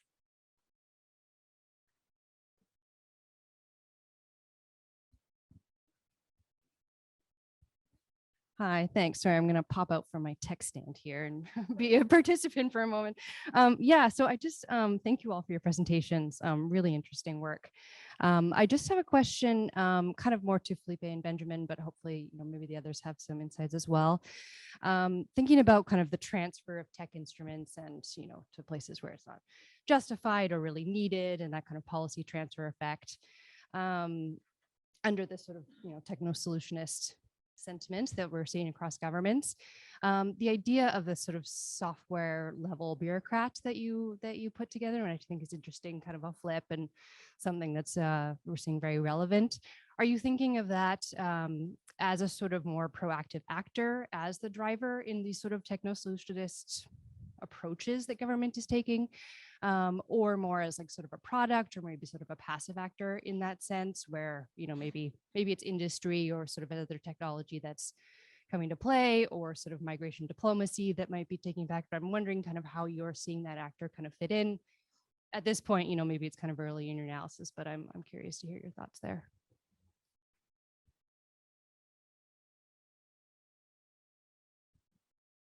Thank you all, really. It's on? Okay, great. Yeah, thank you for wonderful presentations. My question concerns regulation. So coming from Europe, this is the obvious question. So what we've been doing in our research project, we've been looking at datafication also in context of Nordic welfare states, where there is a real kind of desire to be the leading countries in digitalization and datafication in terms of serving citizens. And at the same time, there is the kind of concern of how might this create new kind of inequalities. And these sort of contradictions are being solved with some kind of regulation. And for example, in migration, in the field of migration, there is a regulation that we can't use machine learning AI for these processes. It's only rule-based tasks, which then are thought to be kind of without any interpretation, clear cases, which of course is not the case. But so I'm wondering if you see any kind of sign of this sort of regulation stepping in at the moment, or is it something that's not really relevant? Can I, Younes, just one quick question to Daniel, or observation. I was thinking, I mean, all the criticisms that you raise are very interesting, and I'm very interested. I had heard about the program of BAMF, but I hadn't seen any paper on it. But I was thinking also, people may speak with different accents, the same dialect, but with different accents. And also that a long stay abroad. So I'm thinking if an Afghan has lived in Iran for 10 years or 20 years, can also change the way you speak, let alone I think the more physical factors that you stress, like the emotional or physical stress and you know, and difficulties that you may have expressed. And I also wanted to, I mean, great papers, all of you. And I think truly, as Rina said, it's a fantastically coherent panel. But I really liked, I mean, Alfonsina's work on the positive uses of datafication and the perils they include, because I think this is another area that I know Lucia has looked into a bit, but is so far underdeveloped.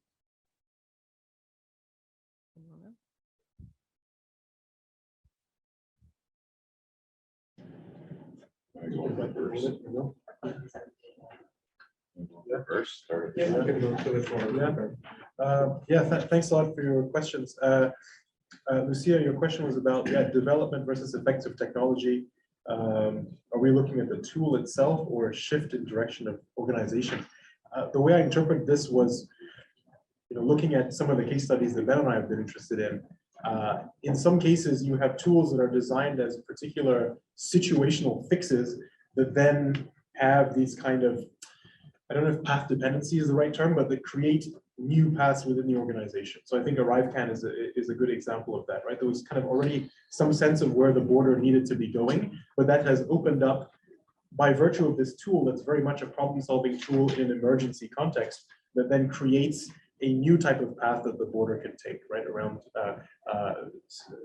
making the border more convenient for the end user, with the goal, and this is a long-standing goal, of having people go more quickly through airports, more quickly through the border, right? So again, the strategy is very much unchanged, but the tool designed for a particular time and place then shifts the future tools that come from that. So that's kind of how I have tended to see that. Just to tackle the question about policy transfer and the software level bureaucrat. I think this is a relatively this is a term that we probably sort of underexplore in the paper, and that's very tentative.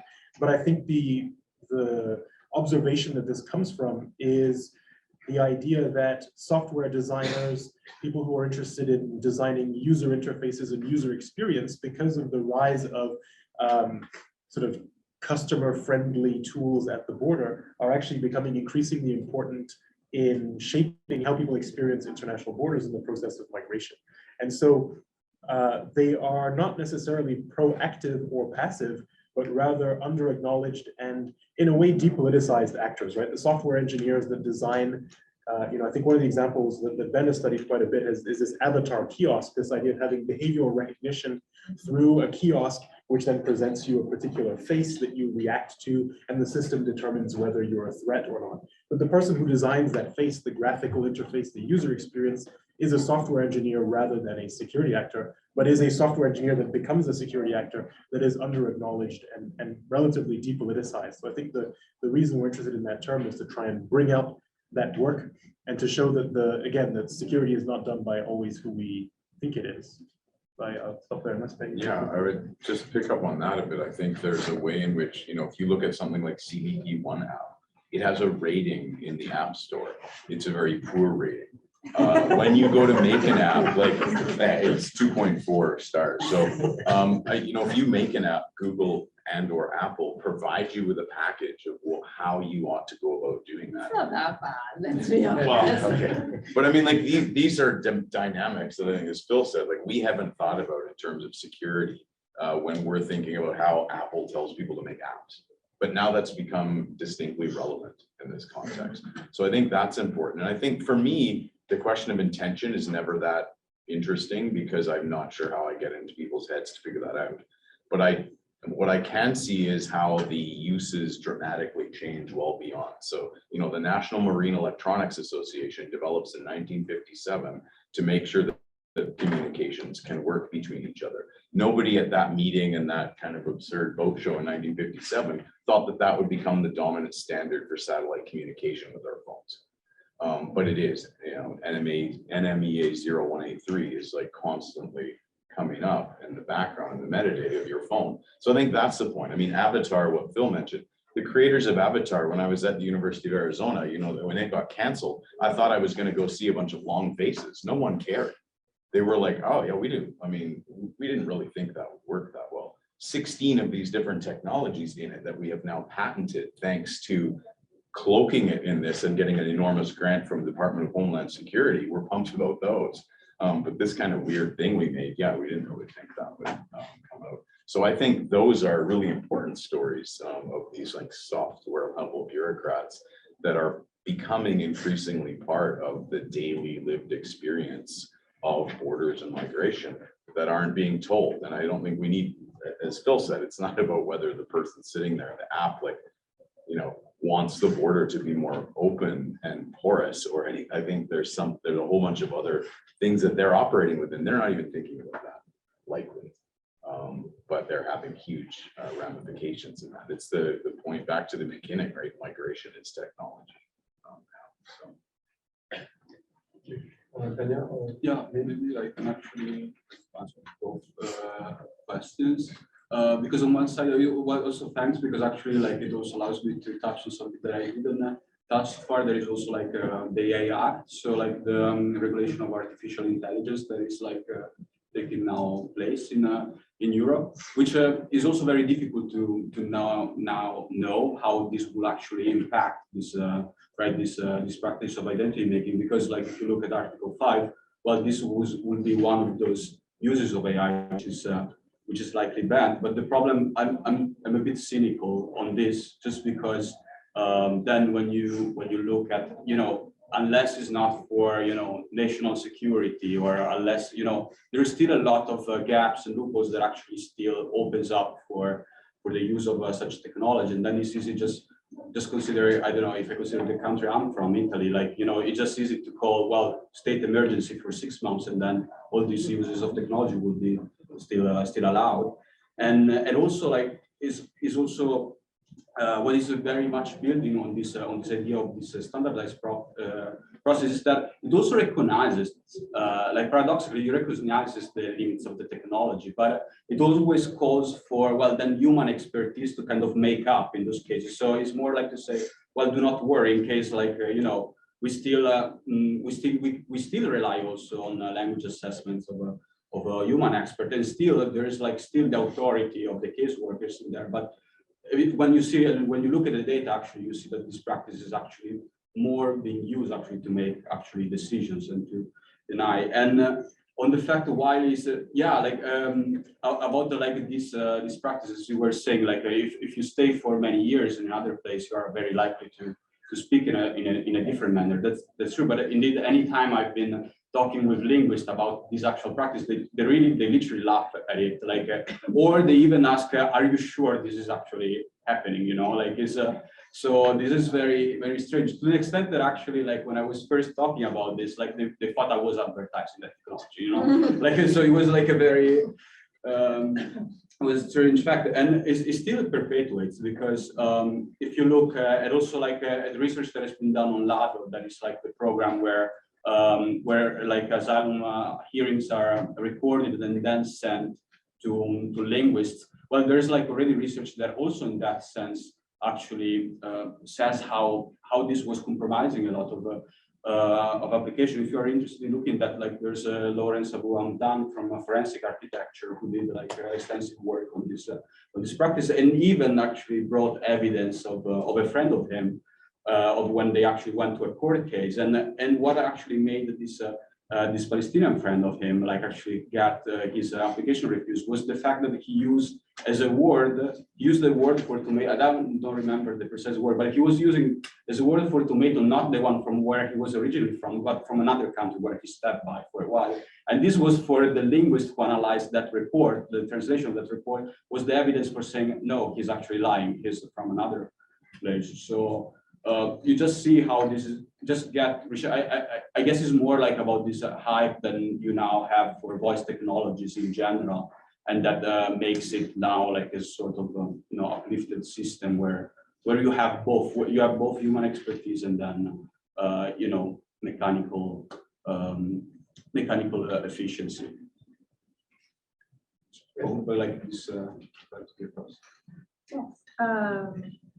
It's been really wonderful to listen to questions, because even sort of questions even broadly directed or what's, I don't know, it's been just wonderful.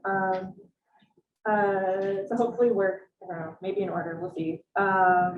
Yes, I definitely agree that there's more that I can do to draw questions of power dynamic. That just wasn't just space and time, but I'm always a big fan of book recommendations and other reading recommendations. And I'm shifting from the doctoral project, which was thinking about power dynamics in a different way, to start to think of it a little bit more broader, and also like really try and dig in and theorize these deeply embedded policies of deterrence, and that I think are shaping policies of bordering and migration way beyond what we might otherwise expect. So thank you for that. That's like an excellent sort of urging forward. It makes me feel like I'm on the right track there. It's sort of the next jump to get to. I think that transparency is a huge question around any sort of application project or research project or questions or whatever. Because to me, there's the question of okay, you know, what data is being collected, who is it being collected by, how is it being used, you know, how is it being interpreted, all of these other questions. And so, yeah, I don't. That's just a yes. I definitely agree, and I think that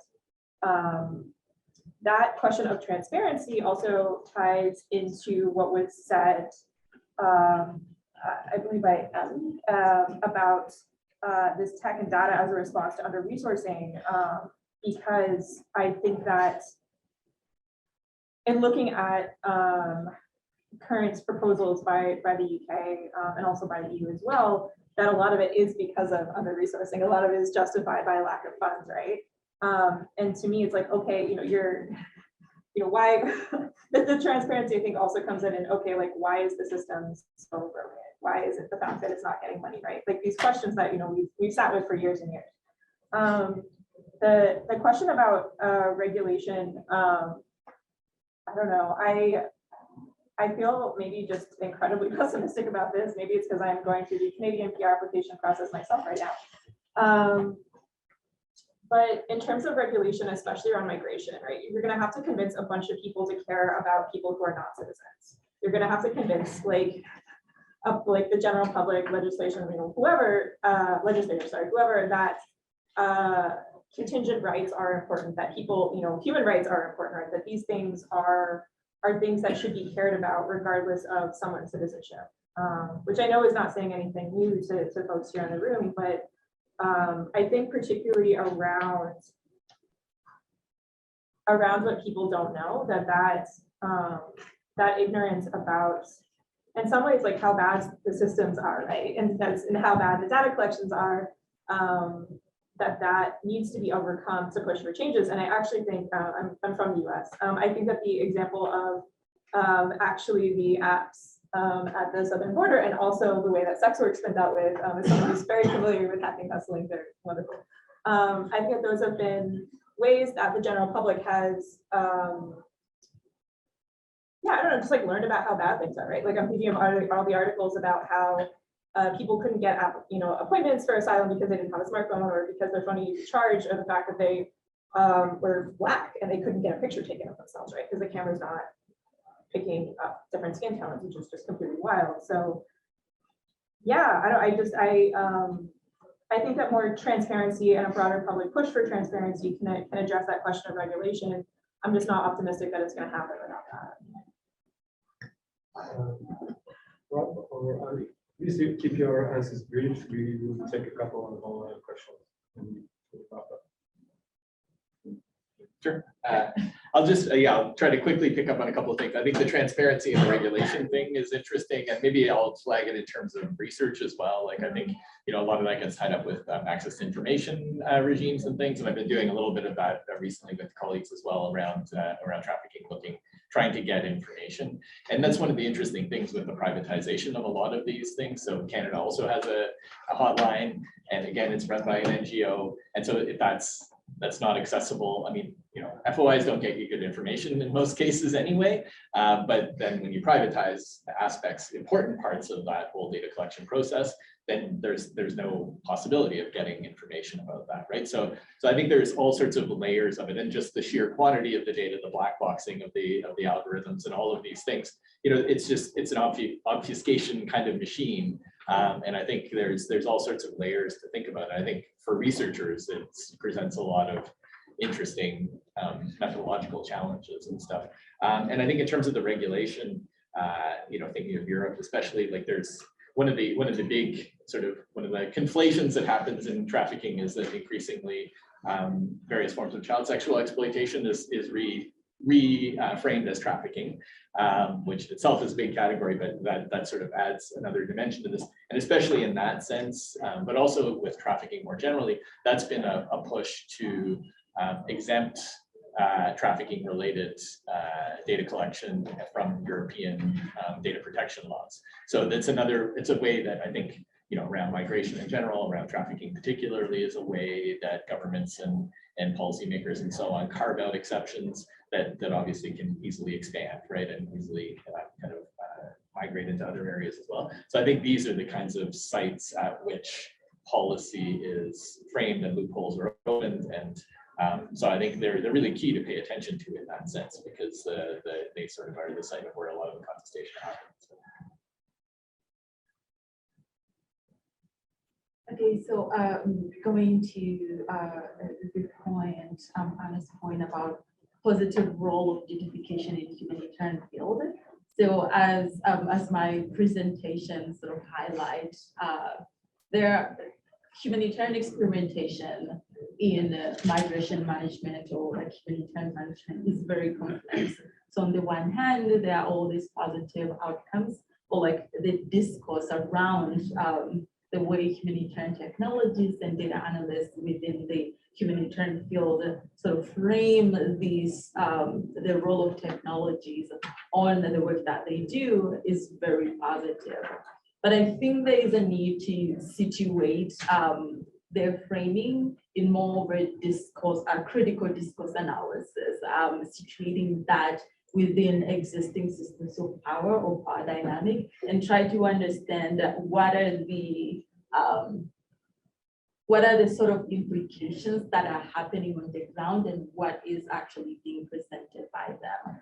So going back to the question about funding, one way that organization can try to obtain funding is by emphasizing the positive role of this technology. So that can be one mechanism that they can ensure that they can get funded.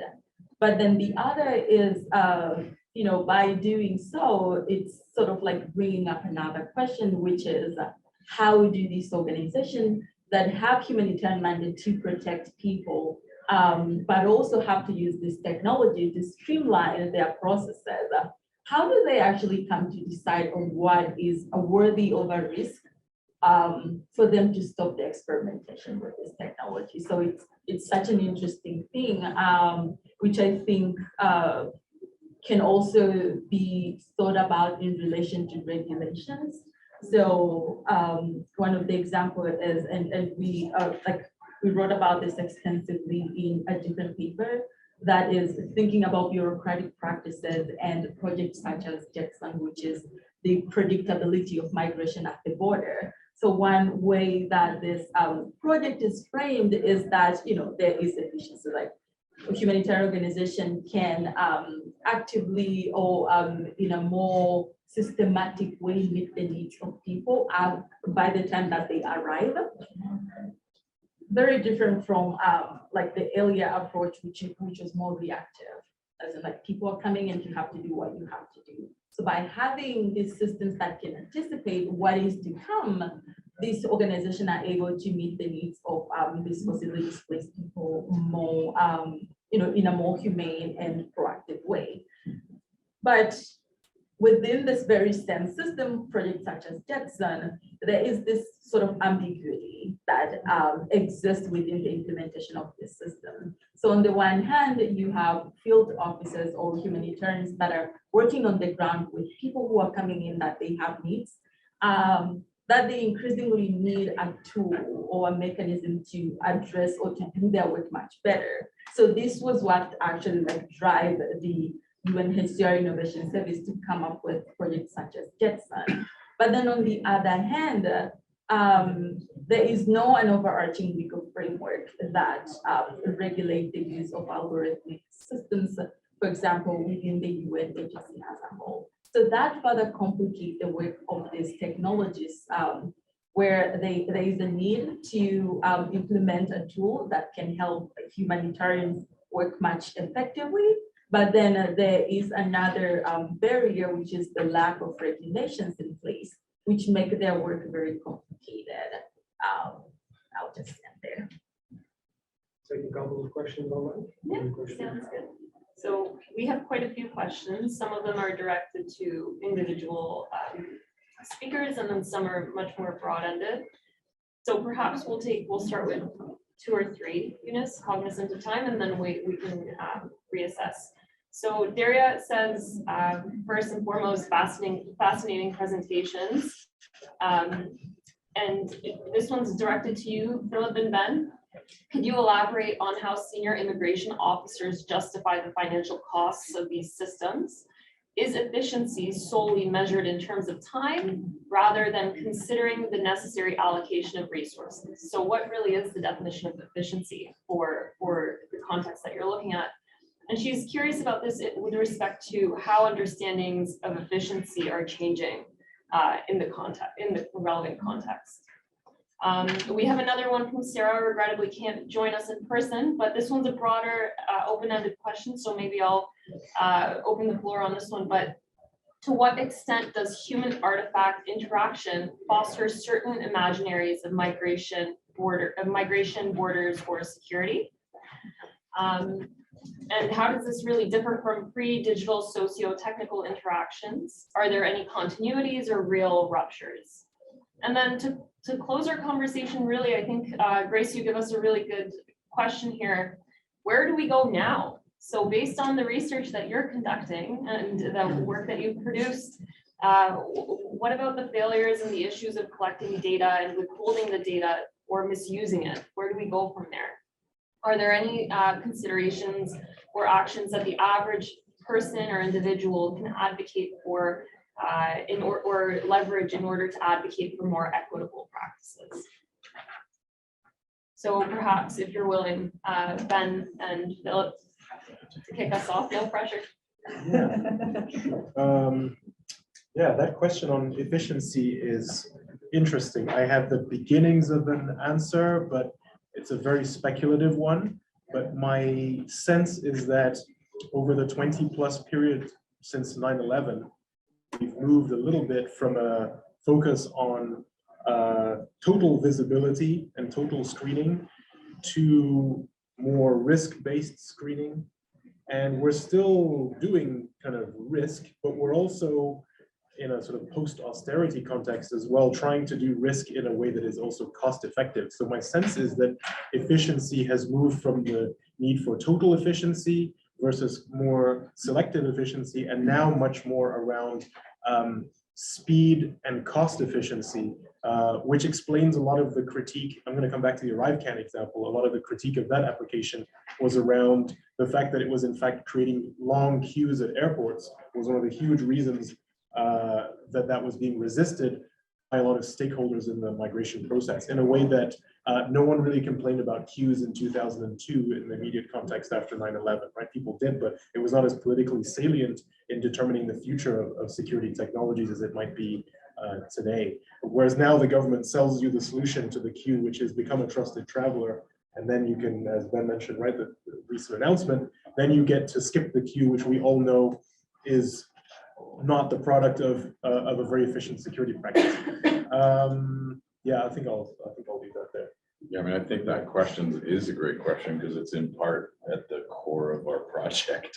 The research project is to kind of engage in that question. So we don't have an answer for that, but I would say that efficiency has always been there. I think Canada held its first ever aviation security conference in like 2004. And there were all these security experts there talking about all the different kinds of, things they were going to be using. And then at the time, we still had two national airlines, Canadian Airlines and Air Canada. And the CEO said, this all sounds great, so long as airplanes can be turned around within the regular time that we have and people are screened within the following number of seconds, we're in favor of all these things. So I think that's always part of this conversation, is that the market is driving the selling. I mean, 9/11, it's not as if biometrics were invented in 9/11. They just suddenly recognized that there was a much larger market. And so I think that's a big part of this.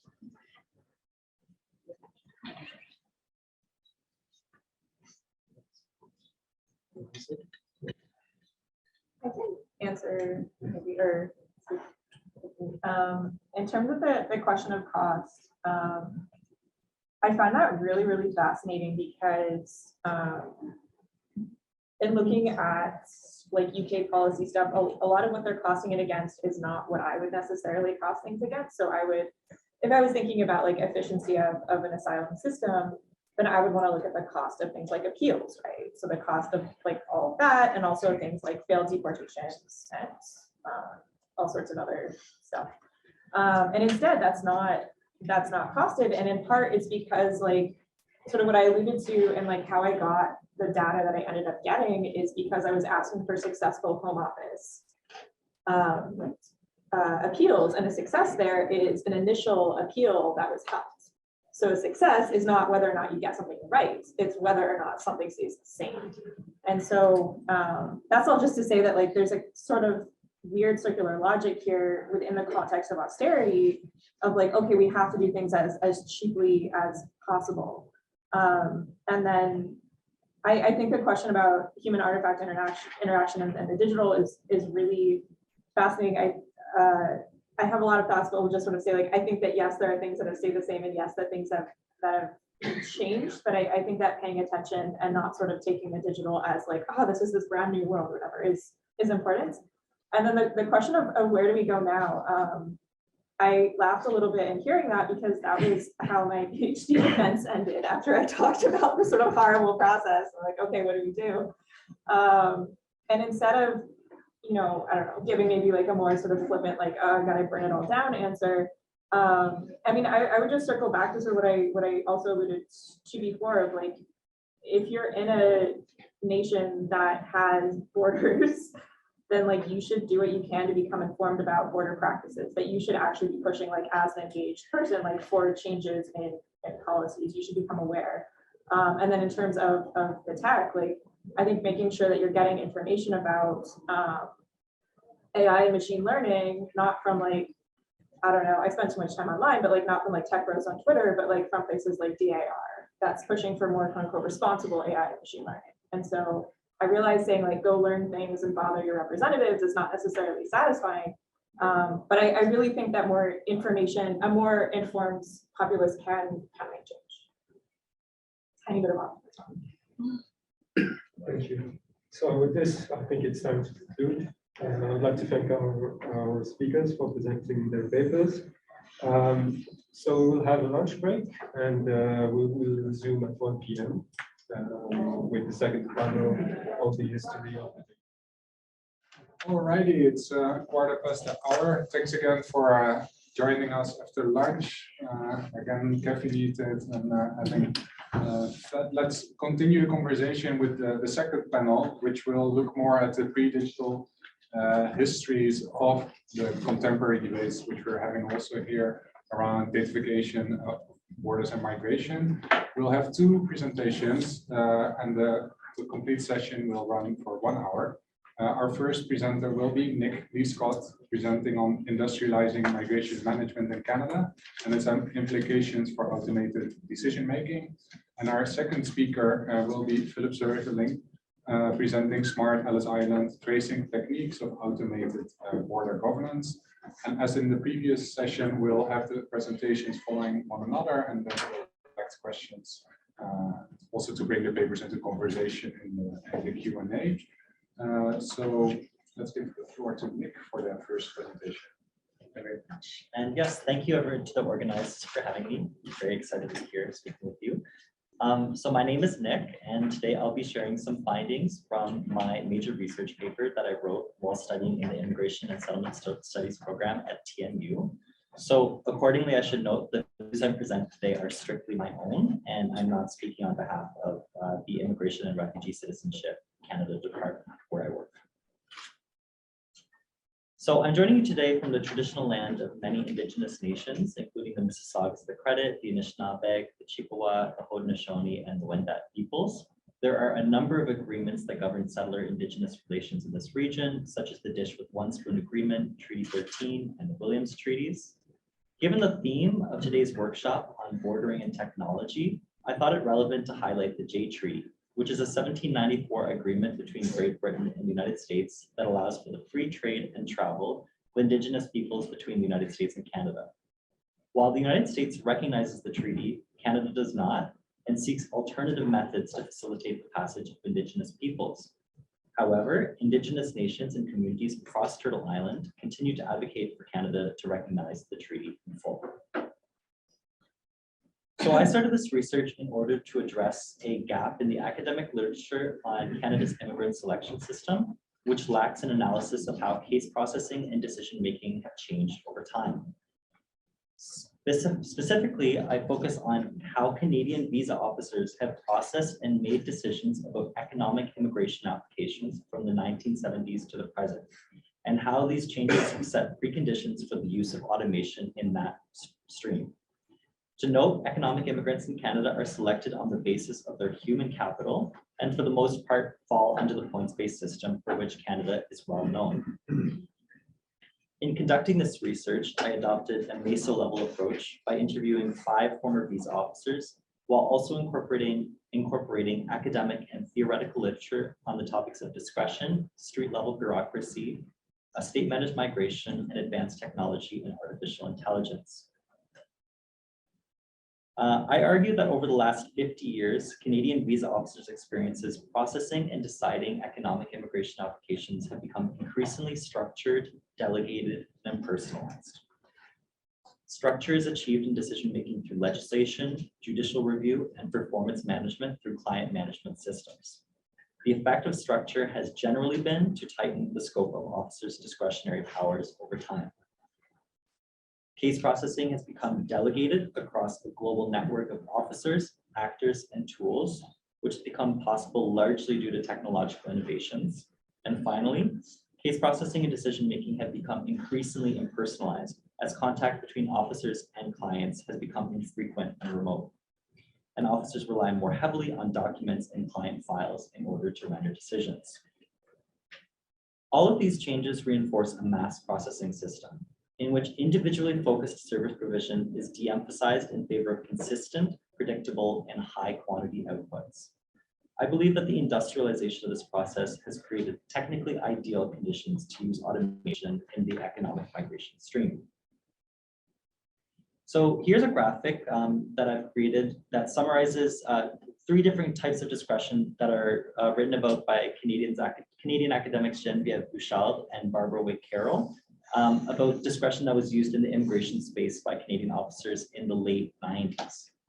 We can return to the slide later pending our discussion, but for the sake of time, I'm going to simply summarize that immigration legislation from 1962 onwards has generally tightened the scope of officers' discretion. First, by introducing measurability through the points-based system in 1967, by which economic immigrant applicants are assessed. And then secondly, by either delegating assessments that officers would have normally conducted themselves to third parties, or removing them entirely by 2001 under the current Immigration and Refugee Protection Act. Perfect. So when individuals' applications are refused, they're often able to challenge that refusal in court through what is referred to as judicial review. The growing popularity of this recourse mechanism and the subsequent involvement of the court has created more structure in how officers reach their decisions. The participants described to me that judicial review was uncommon until the late 1980s, and that before this point, procedural fairness was not commonly considered in decision-making. The participants expressed that judicial review improved the quality of their work by introducing another level of oversight. While the courts don't direct officers on how to decide applications, their decisions set precedent for how future applications are going to be processed and decided. So to give one example, the 1999 Supreme Court decision in Baker versus Canada established that decision makers upon request must provide applicants with the notes they generate as part of their decision. This set a precedent for applicants to begin requesting officers' notes when they applied for judicial review. However, Canadian legal scholar and now judge Lawrence Sosin argues that officer notes in Baker were useful precisely because the officer did not expect them to see the light of day. And that since then that we do not see the same stream of consciousness thought process reflected in these notes. Therefore, while the general effect of the court's involvement in reviewing officer decisions ensures that they adhere to a reasonable interpretation of law, this is a relationship that is subject to negotiation. Digital oversight has also tightened the range of officers' discretion by allowing for more data to be generated about officers' decisions and productivity, which facilitates easier performance management. Client management systems allow program managers and national headquarters to capture more information about officer performance. For instance, some acronyms here. CAPES is the Computer Assisted Immigration Processing System, and it was introduced in the late 1980s. And GCMS is the Global Case Management System. It was introduced in the mid-late 2000s. So when CAPES was introduced in the late 80s, one of the benefits that all of the participants noted was the CAPES command mode, which allowed program managers to review information such as how many applications in the inventory were awaiting decisions, as well as the approval and refusal rates of individual officers. And GCMS, the mid-2000s successor to CAPES, has even more advanced management functions. This management by data discourages inconsistent decision-making between officers, as significant deviations is typically felt to represent issues in their training or performance. Managing for consistency in decision-making is very much a contemporary innovation facilitated through digital systems.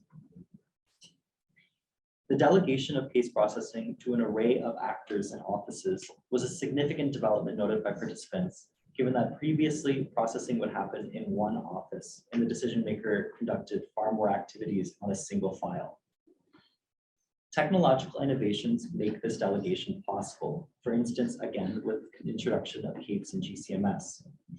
Later iterations of CAPES had a function which allowed officers around the world to view applications being processed by other offices. GCMS went a step further by allowing for officers anywhere in the world to work on applications that had been assigned to them. One participant described the effects of GCMS as creating, quote, one global office. In addition, relatively innocuous innovations like the introduction of email have also facilitated delegation. Pre-email, officers communicated via telex, and the communication could take months, meaning that officers had to be comfortable making decisions based on their own judgment. However, with email, the waiting time for responses is significantly reduced, and officers may be more willing to wait for responses from other experts before issuing decisions. Participants also noted that with the shrinking distance, IRCC's national headquarters became much more involved in providing instructions to decision makers on files. When discussing digital innovations and IRCC's potential use of automation participants, a universal concern was that automated decision systems must find a way to maintain local knowledge. Officers often rely on external expertise and on locally engaged staff to process applications in a context-specific manner. However, because of the informal manner by which local knowledge is typically relayed, it has been difficult to document, and I think it will be difficult to code as well.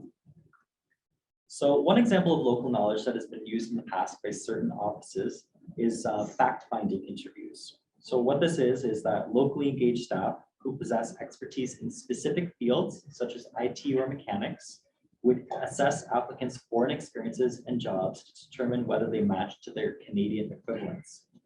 They would do so with the intention of determining which applicants' experiences match Canadian equivalents, and therefore could waive applicants from interviews with decision makers just making decisions based solely on documentation. One participant noted that there was considerable controversy about the use of these fact-finding interviews, with claims that authorized staff were delegating their decision-making powers to non-authorized staff and were, quote, rubber stamping applications. This is a strikingly familiar argument to that which is being made today about officers being fettered by automated decision systems. Delegation, delegation is also likely to result in a reduced capacity to rely on local knowledge. One participant felt that because GCMS distributed the applications around the world, officers would no longer be able to consistently tap the expertise of locally engaged staff to contextually understand details of particular cases. As an example, he described how national headquarters and Canadian processing centers often had questions about Somalian naming traditions, which he felt was easily avoided through the reliance on local knowledge. However, given that local knowledge is rarely documented and often informally relayed, local conditions will not be as easy for those in the global network to understand as files are increasingly distributed globally. Participants emphasized how decision-making is an inherently human process and that human nature has to be retained in order to maintain a functional and flexible system. However, they also felt that the selection system has over time removed many of the opportunities for contact between applicants and decision makers. Therefore, the relationship is more standardized and impersonal. The main instance participants described of diminished contact between applicants and officers is through the diminishing use of interviews. Officers only do so when there are issues with applications. However, this was not the case, and this really started in the 1990s, as applicants who had no problems with their files began to be waived by officers in order to save time and resources. One participant felt that this focus on meeting targets and the decline of interviews has led to a more algorithmic thinking process used by officers, in which they almost mechanically apply rules to the processing of applications. The fact that aspects of officers' work are standardized to the point that they could be automated points to this increasingly technical way of grouping and categorizing applicants and the mechanical way by which they're processed.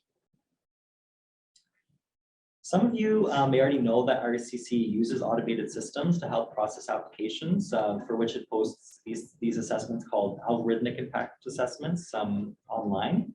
But interestingly, it does not presently do so in the economic migration stream, which leaves the question, why not? In answering, I would refer to Lucia's research that explains how IRCC chose to introduce automation in the TRV program, the Temporary Resident Visa Program, sorry. These applications were simple to process, the stakes for applicants were relatively low, there was a pressing need for automation in that stream, and the data was of good quality. In the economic migration stream, many applications are simple. The stakes of the decision are admittedly high, yet perhaps lower than other streams that have already been automated. And the data is pretty decent, as most economic immigration applications are digital. So that leaves need.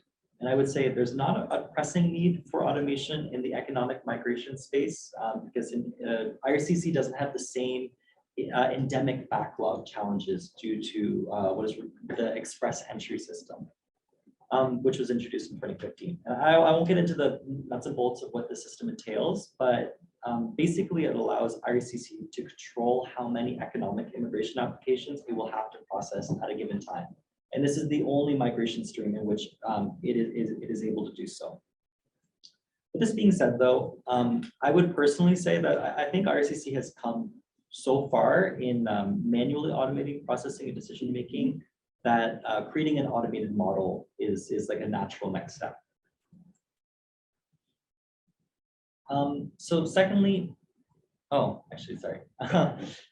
I also wanted to note that because visa offices have traditionally relied on this informal information sharing culture, I believe that some aspects of automated models will involve the formalization of what were previously informal rules. So to give you a concrete example, one participant told me about an instance of widespread document fraud involving degrees from one university in Pakistan, news of which were shared organically amongst officers who would know henceforth to give a close look at diplomas from that university. When I asked the participant whether they wrote information about local knowledge down, he shared that there had never been a, quote, Bible of local knowledge, because such information would have easily been contested as being biased. It would have been too labor intensive to put together, and it would have quickly grown outdated. And yet in the digital age, you can likely easily envision the benefits of writing the rules down and coding them into a model. For instance, if you gave a model a rule like flag all applications from Toronto Metropolitan University for officer review, you can more easily manage large caseloads. However, doing so may inadvertently create those Bibles of local knowledge that were forewarned by the participant. And as such, I think we'll be seeing litigation and some level of controversy in the next few years on this topic. And also of the topic of delegating decision-making powers to automated models, which will have some similar refrains to earlier debates about officers being fettered by non-authorized staff. So I'm a bit over time, so I probably will just end here, and maybe we can talk about this in the discussion. But I would just say, conclude by saying that I think a lot of the conversation that's happening around automation often talks about it in a very ahistorical way, where technology is described as something new. And in conducting this research, I really don't think that's true of a lot of the ways in which states automate decision making. And then finally, as a concluding thought, just to tie this to the workshop and our research, I think that a lot of, in talking about the datafication of borders, there seems to be this idea that the process of decision making is perfectible, of that, like we had talked about this morning about an objective process. And I think that this is something to really interrogate and to maybe to question, because I think that, in line with Anna's research on a messier approach to managing migration, the way in which we talk about data and technology really tells us a lot about how we talk about migration in general. So thank you.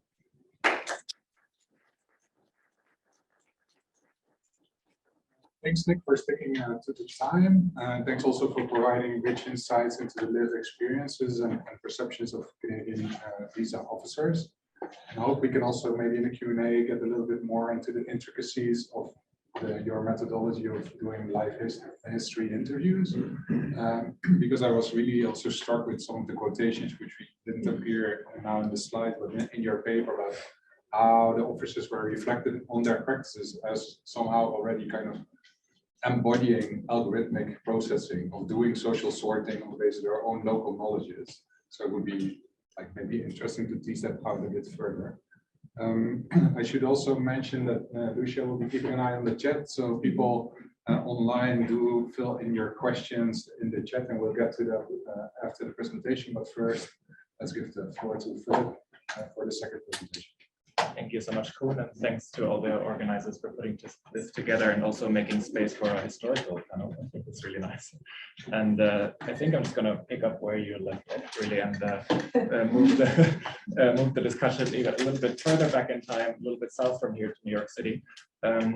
But yeah, my paper departs from the perspective that technological systems and regimes of border governance are not inherently tied to the digital and automated technologies as we talk about them today, or so-called smart technologies, but rather kind of inverting that view and saying that digital and so-called smart or automated datafied borders came to be shaped in these ways as they are with these assumptions because of certain historical continuities that I want to investigate here. So today I'll present to you a case study as a starting point for how we could think, how I think such an investigation can look like, delving into the quite iconic case of Ellis Island in New York City. There's a lot of histories about Ellis Island, but I'm specifically interested in using this case to trace specific techniques of knowledge production and roles and functions of media technologies in enabling bordering operations and decision making. So I simply was interested in how would they make a decision about immigration at Ellis Island, and then kind of anachronistically ask how smart were these operations back then, and how can we see them echoing and being echoed in contemporary systems. So as I said, I think for advancing a critique of the datafied smart border, historical insights are necessary to deconstruct how specific ways of producing, legitimating, and valuing knowledge about migrants by technological means, sorry, came to be accepted in practice. So why are certain ways of producing knowledge about a migrant normal and acceptable? And here I'm sidestepping a little bit from the actual paper, but providing more theoretical context. I understand state bordering as a cultural technique, and this is a concept that comes from Germanophone media theory, and in fact, it's a little bit tied to the Toronto School of Medium Theory that was developed down the road here, which offers a way of understanding the historicity of practices of meaning making and its ties to the technological and to the material. So Bernhard Siegert, for example, writes, there is no such thing as the house, but there's contingent historical techniques of shielding oneself, of distinguishing inside and outside. So in a similar way, we could say there's not the border per se, but it's a historically contingent technique that produces and controls difference of bodies and territories. And in doing so, a technique of bordering is ever again realized and materialized in changing technologies. It's not tied to one specific technologies, but over time, different technologies produce and store and process symbolic knowledge and information that enable certain forms of differentiation. So further on, then the theory of cultural techniques points out that there's it's always older than the specific technology. So for example, we could count before we had numbers, or there's different numerical systems in the world, or we could sing or make music outside of specific technologies. We can write outside of specific technologies of that. And that enables a way for tracing such techniques, also in the case of the border, as I will show here, and how, for example, notions of datafication and automation are cultural techniques that are much older than specific digital systems of today and have been part of bordering techniques before that.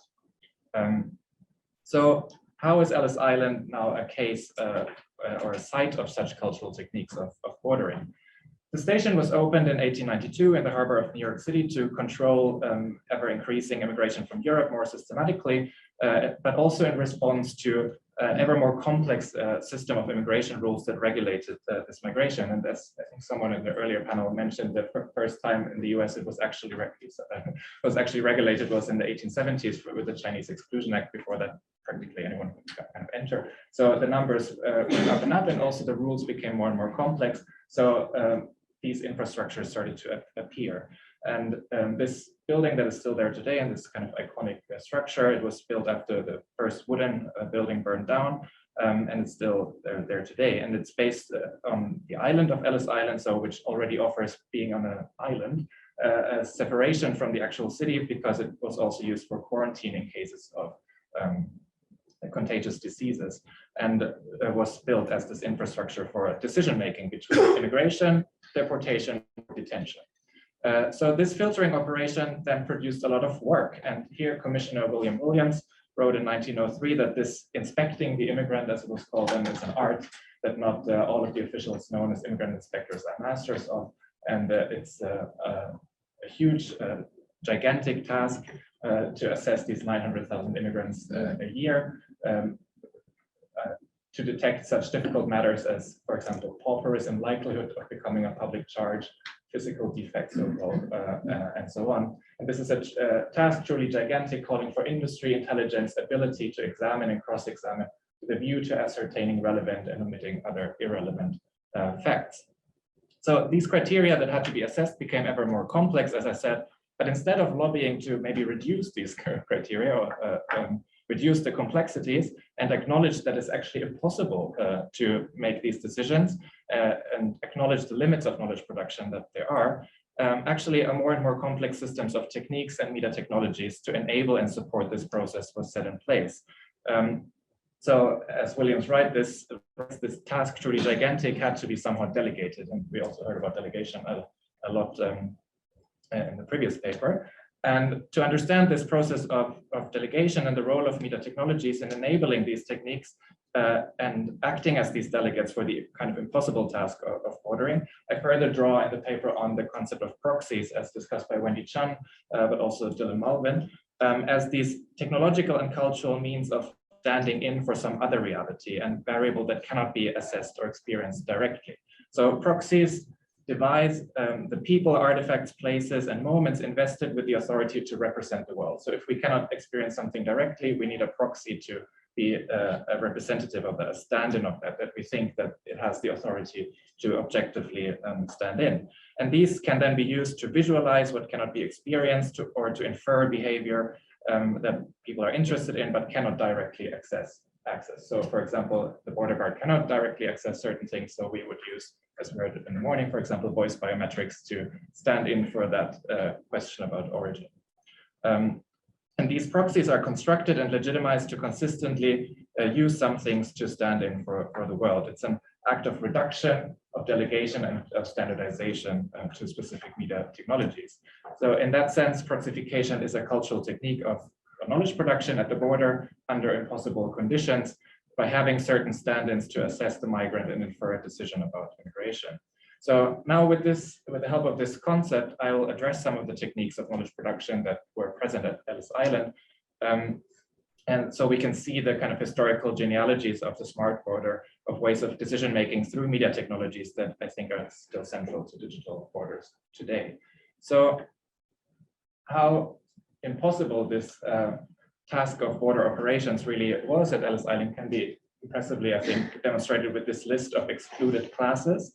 And some of them were already mentioned in the quote before, for example, likelihood to become a public charge, but also, for example, polygamists and anarchists, which are grouped in the same group for some reason.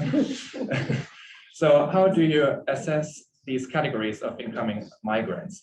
So in digging deeper into the concrete ways of so-called inspection, as it was called then, the lens of proxification allows to conceptualize the techniques of knowledge production that were developed and enacted at Ellis Island. So proxies are meant to make visible things that cannot be experienced otherwise, while reducing and standardizing this knowledge production. So it's also making it more consistent. And you also spoke about consistency. So from the border authorities' point of view, using proxies is a kind of win-win situation to assess impossible categories under a promise of efficiency, consistency, and fairness as well. So first, which proxies were selected and naturalized as legitimate stand-ins to objectively represent the migrant? A key part of that was to visualize somehow these invisible aspects of the migrant in specific ways. And here the architecture of the island itself plays an important role, as it provides an infrastructure for channeling the arriving migrants in specific ways that visualizes certain features that were to become data points and to be datafied. So stairs, for example, where migrants had to walk up and medical staff would stand on the sides to assess if someone was out of breath by the top of the stairs. So that was a sign for a heart condition. And then you could be, they would take chalk and mark a specific code symbol for that on the clothes. And this example here on the left is how the silhouettes of migrants were visualized. So medical staff could stand around these corridors so that the silhouette of the migrant was visible from every single side, and then also kind of datafied, because you can inspect certain or signs for certain illnesses, for example.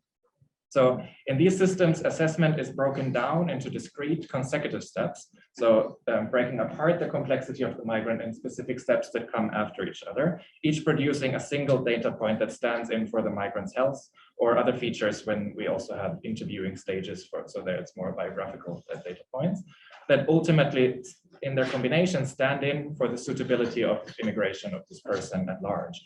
So this process of breaking down reduces complexity of identity, so this impossibility of assessment, and focuses on one aspect at each stop. And this operation of datafication then disconnects the migrant from complex narrativity of identity, reducing them to flat data points that become stored and circulated on paper, and I will talk about that later. The example of biometrics and specifically intelligence tests that were developed at Ellis Island further shows this process of delegation of decision-making to seemingly neutral, unbiased technologies, making this information stand in for the migrant's identity more authentically. So you saw these categories of excluded classes such as pauperism, ability to earn a living, but also likelihood to become a public charge, and so on. And these were specifically hard to assess and therefore attempted to be accessed by these proxies. And here, the example of intelligence test really shows the historical connection to eugenics as well, of the time that was the dominant ideology in the sciences, and of the time, the so-called progressive era in the US as well, where there was an assumption that poverty and was genetically tied to intelligence, and this can be scientifically assessed and ultimately avoided.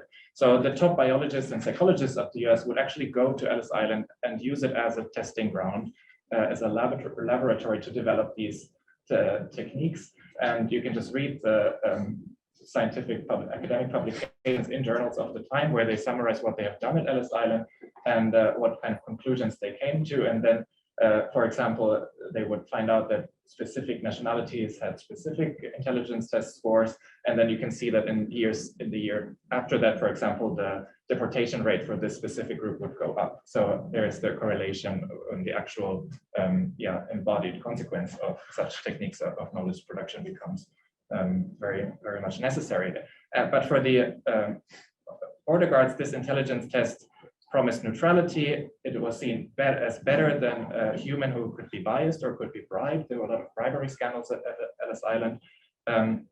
But what they ultimately show is how this quest for the most truthful representation of the migrant underlies the selection of adequate proxies. So there was a deep mistrust in the migrant themselves, a conviction of being lied to, being subjected to bribery, fears of inconsistent assessment that drove authorities to outsourcing inspection to these proxies and to these specific media technologies, such as an intelligence test. And it again disconnects the migrant from narrativity and complexity, and creates these singular data points that stand in for the migrant more truthfully, more authentically. So the intelligence test knows better how smart you actually are than you will ever know yourself. The border knows much better who you really are than you can know yourself. You are more real at the border than you can ever be. So these data points then started accumulating and had to be stored somehow. And that storage system is also, I think, a historical technique that is part of datafication. Ellis Island constantly developed new ways of data management and storage system. They hope to enable certain data flows across the island that would optimize this inspection process. So these systems were driven by imaginaries of optimization, standardization, and effectivization that we also would very much bring familiar to about AI and automation systems today. And central to this optimized data storage is a moment of encoding, so that you reduce complexity of information to codes that are flat and produce referability, a reduction, and can be circulated and recombined more quickly. So as you can see in some of these quotes, they're a bit long here, but the amounts were huge. The Ellis Island actually had the biggest archive of these of data in the US at the time. It was bigger than the New York Public Library. And they came up with these very long plans where they would describe new systems of standardizing the flow of information and the codes that flow through the island from the moment of leaving the ship to when you would leave the island eventually. And so it's this reducing complexity, optimizing the data flow, encoding that promise of reducing labor, because you could just save on staff and enable also a certain more form of scalability of these systems. Finally, extracting proxy information data points and storing them in certain ways is complemented by early techniques of processing and correlating this information. So I already mentioned this category called likelihood to become a public charge, and assessing likelihood is very difficult. So they came up with this idea at Ellis Island that you could just look at historical cases, because you had a huge archive of everyone, and see who actually became a public charge, and then assess what features these people would have in common of the data that you already have. So that is basic, and then they write here, there's hope that the study of the history of these charity cases will result in assisting the Ellis Island officials materially in determining from actual experience who is and who is not likely to become a public charge. So a moment of predictability or prediction as a technique of knowledge production is kind of imagined here, that is, I guess, similar to an algorithmic machine learning logic, that you have an historical database that you extrapolate prediction models from by creating a model. So tomorrow's migrant can be assessed even more correctly by studying yesterday's migrants. And you assume that these variables are able to infer correlations. All right, I'll wrap up. So as I said, I'd like to argue for the necessity of historical insights to advance our critiques of the smart border. I didn't discuss in detail now how many of these techniques I traced at Ellis Island are echoed in the digital, but I guess you can make these connections throughout the whole day here, and how they are in fact central to how digital systems of border regimes work. So if we understand the border as a cultural technique, these historical techniques of knowledge productions become central to bordering beyond single media technologies and beyond the digital. So borders symbolically and materially filter data and people, and in the case of the border, this overlaps. People are actually filtered, their bodies are actually filtered, and data is filtered through these technologies. And these techniques are historically and culturally contingent, but ever again rematerialized and reenacted beyond specific technologies. And the border's cultural techniques seek to materialize an impossible dream of distinguishing and enacting smooth binaries. And please note here that, of course, this never means that it actually worked like this. There's always resistance to all of this and malfunctions and failures, but rather this here I want to trace the ways how these specific forms of cultural techniques of borderings have become imagined and materialized, but also normalized and legitimated and accepted as techniques of knowledge production. So these techniques then are not inherent to digital systems, and historical insights are necessary to challenge this naturalized legitimacy of these techniques and point out their politics of differentiation that are baked into the technologies. And we could kind of ask, which proxies have we allowed to stand in for which people, and how can we unallow that? Can we deconstruct and construct in different ways how certain how specific knowledge is proxified and accepted and legitimized and actually used, and has what consequences this has. So I'll stop here. Thank you.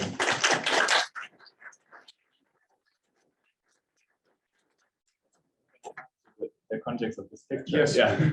So this is a plan from the 1960s. So this is obviously how it looks today with the museum at Ellis Island.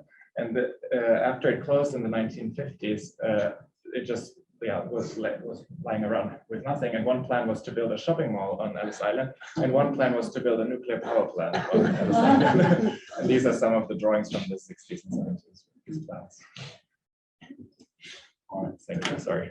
Thanks so much, Philip, for first from we've moved from the last 50 years in a Canadian context to a century ago at Ellis Island, and showing us on the basis of archival research the evolvement of the practice and what was also mentioned as the art of knowing subjects and people on the move, and how these arts have been transposed to infrastructures and technologies. And I'm still thinking about this infrastructure and the setup of where they had inspectors at the end of the stairs inspecting people on the basis of their conditions. Still thinking about that. Let's see if there are already questions in the room. I see several hands. Maybe let's start in the room, then we go to the digital and go circulate between there.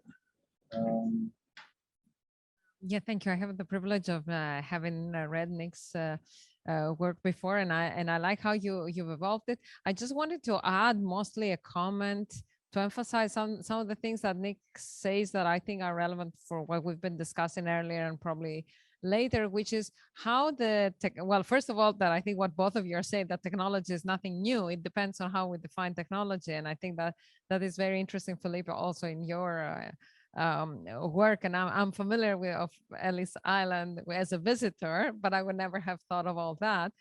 But anyhow, going back to how technology affects the way even the work is organized. So I kind of vaguely knew this about the Canadian immigration system, but Nick's work brought it really home.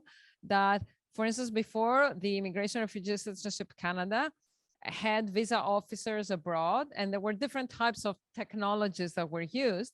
And then discussing with Nick and realizing that it's not even so much about CNUC and you know the different AI systems. It's even that there are very few visa officers around the world right now, And this, like the whole processing is taking place at a place called Sydney. And for a few weeks talking with Nick, I was thinking, why is he talking about Sydney, Australia? But it was Sydney, Nova Scotia in Canada. My geography has fast improved since 2 years ago. So anyhow, this is, I think, something for all of us to reflect on how technology really then reorganizes the whole processing. And I think also your work speaks very well to that, and it's so fascinating. And just to add that I'm old enough to remember, some people in the room, that we used to have these little cards for bibliography. I don't know how many people in this room remember that. And also I remember doing content analysis with this kind of automation that you would that it would kind of create small holes in a kind of a coding sheet, in a big Sprinter sheet, that would indicate, you know, a frequency of appearance, and that relates so much to that technology. Anyhow, who else is here? Yeah. Thank you so much to both of you. And I was, I guess, quick comment and then question, broad question. Philip, I was really struck by the photo of the people who would be excluded, because, like, I don't know, again, like going through the PR process now, it's just like, oh, wow, those categories are still here. Like, there's still the exclusion, like in Canada, you know, you can be denied, you know, visa status and stuff like that on the basis of disability, and like on the basis of sex work, and like all these other things. So anyway, that was disconcerting, and I appreciate you including that. Something that struck me in listening to both of you speak, Nick, you ended with this like really fascinating provocation of the, you know, the belief of decision making as something that can be perfectible. And then I was thinking of that alongside Philip's point about optimization and legitimacy, and this like promise of neutrality if we sort of just like keep doing it enough. And so I would be curious to hear you both sort of respond to each other maybe around that promise, because there seems to also be some kind of like imagined future of like, oh yes, if we can only do it better, we can, you know, do it perfectly. But yeah, anyways, thank you both for this.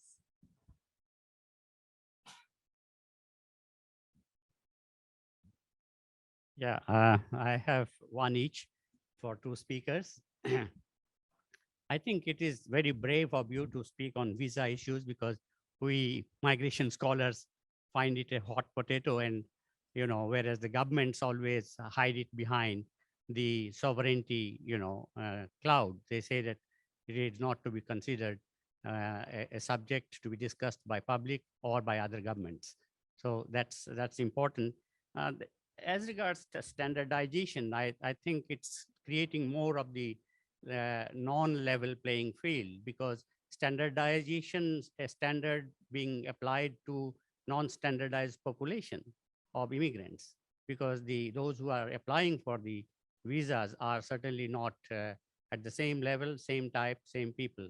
So that's the reason you had raised why this happens. I think you know, lack of accountability, that personal accountability is not required.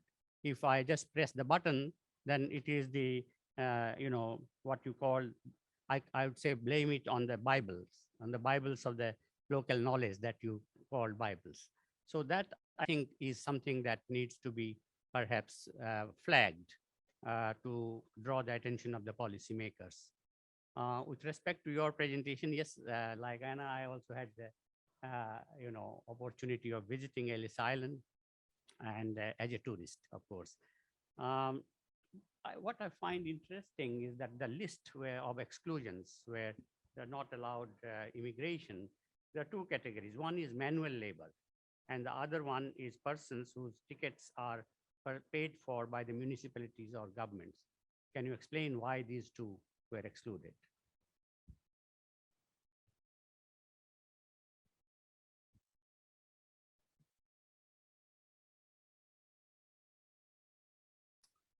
Maybe this is for Nick, since he has a better knowledge of the Canadian context. I think it's no secret that GCMS is going to be decommissioned in the next few years to be replaced by very modern platform. And we can safely assume that it will also enable the use of more and more automation. So if we take the assumption that this is going to be the new way forward for immigration processing, I was wondering in the field of research, do you have a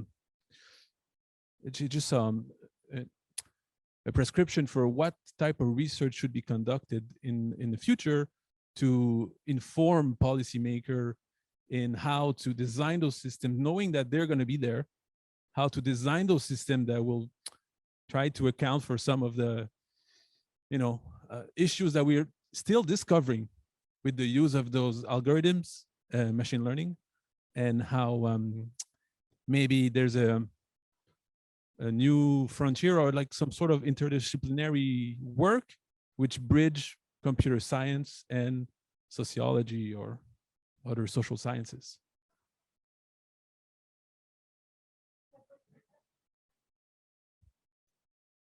Thank you very much for those presentations, which I enjoyed and learned from immensely, but I want to sort of turn to the second one on the Ellis Island.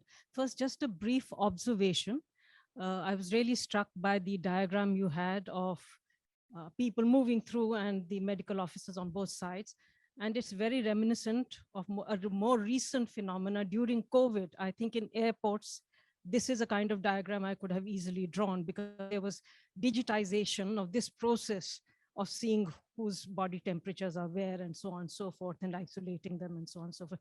So that was a very interesting sort of throwback from my present experience. The question I have, and it could be because I missed it, is because you talked about normalization of borders and in some sense disciplining of bodies, as it were. So I just wondered, because you're saying that there are behind this seeming sort of sense of making something very objective, there's a whole range of other kinds of, I would just call prejudices or assumptions that are there. And I thought maybe if you would like to unpack that a little bit, because you talked about medical procedures or working class and so on and so forth, but what about race, colony, and those kinds of elements that must have been also implicit here? And if you could sort of just draw on that.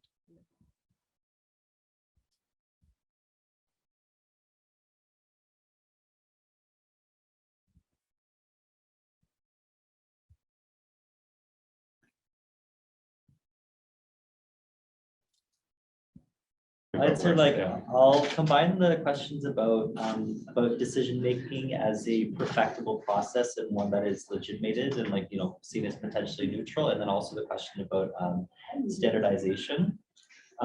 So I would say that about this idea that decision making can be perfected. I would say that decision-making can be perfected if you accept that the grounds upon which it's happening are accepted, are politically accepted. So we had talked about earlier about the idea of coming to proxies that are proxy points for migrants that are that become accepted. And I would say that in the economic migration stream, the government has largely accomplished this. None of us have talked about economic immigration today, and there's some research by Dan Hebert that talks about the express entry system that was established in 2015. And he talks about how the EE system significantly changes how economic immigration applications are processed. And yet there's not really a lot of coverage. There hasn't really been a lot of coverage of the EE system and how it changes this space. So I think that if those proxy points can be politically accepted, that in a way, yes, the decision-making process can be perfected. Although I think as academics and just as people, we don't like to think of people in this way, that they can be broken down. And then to the question of standardization, I would say that the idea of having a non-standard population, I don't know. I mean, I guess all people are non-standard in the sense that we're all individuals and unique in some way. But obviously the point of administered decision-making is to find some level of commonality, to in essence discriminate against applicants on some accepted ground. So I don't know. I think that all populations are in a way standard. It's just that the points that you automate or make decisions on, that's what's politically salient. Is it not to skirt accountability? Well, you are accountable. Like, so for instance, if you look at the Immigration and Refugee Protection Act or the Immigration and Refugee Protection Regulations, it's clearly listed what are the eligibility criteria that applicants will be assessed against, you know, human capital, like their skills, education, training, and whatnot. So I would say that's a pretty accountable system. Like, you know exactly how you're being assessed and how you would be selected. So, you know, I think as long as those proxy points are accepted, then yeah, no, it is accountable. Can I ask a devil's advocate question? I guess?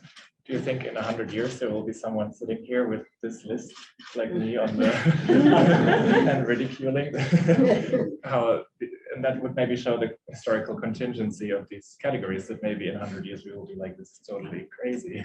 Like I showed the list from Asylum, but as like a provocative question. And that shows the like cultural, social work that is necessary to legitimize and accept which proxies we allow to stand in and which we don't. Can I answer that one? I'll let you answer first, because I'll take the other question after. Yeah, maybe I had the question about perfectibility and the imagined future. I think went to both of us, and I think it's a lot about this idea of progressiveness and progression, and which maybe I think is a kind of unhelpful narrative in general, or that we should deconstruct this. But in the Ellis Island case, like this era of US history is called the progressive era. It was even in the name of a lot of movements across public administration, public health, and so on, that reconstructed US public governance in general, and immigration was one part of that was heavily trying to push for technological solutions of the time, and there you can see that. But often it's a lot of dreams and hot air that is not ever realized. Like even in one of the, it's like a 20-page document they had at Ellis Island for a new system of running a certain data storage system. And in the end, it was called the ultimate plan, the whole way through. And there's a sentence that said, yeah, we actually don't have all of the equipment, and actually we don't even know if it works, but if only everything is set into place as it should, then it will be the perfect system. And I think we know, like, this discourse rings familiar with a lot of AI systems that end up failing, and a lot of money just goes to nowhere. Maybe. I wanted to, sorry, was there, no? I wanted to address the Seb's question about DPM, about GC being replaced by something new through what is being called digital platform modernization by IRCC. And DPM is basically like a multi-year, like huge investment in upgrading IRCC's digital infrastructure. I can't remember the academic who talked about this, but I read it recently about how often when institutions deploy digital systems or digital,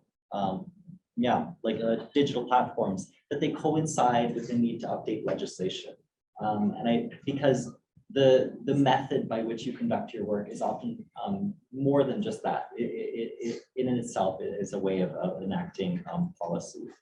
But in terms of your question specifically about what type of research that we should do to think about how to design these kind of systems, and also I think to Philip's question about rethinking, like, are we going to be rethinking the policies that I had talked about today in the future in the next 100 years?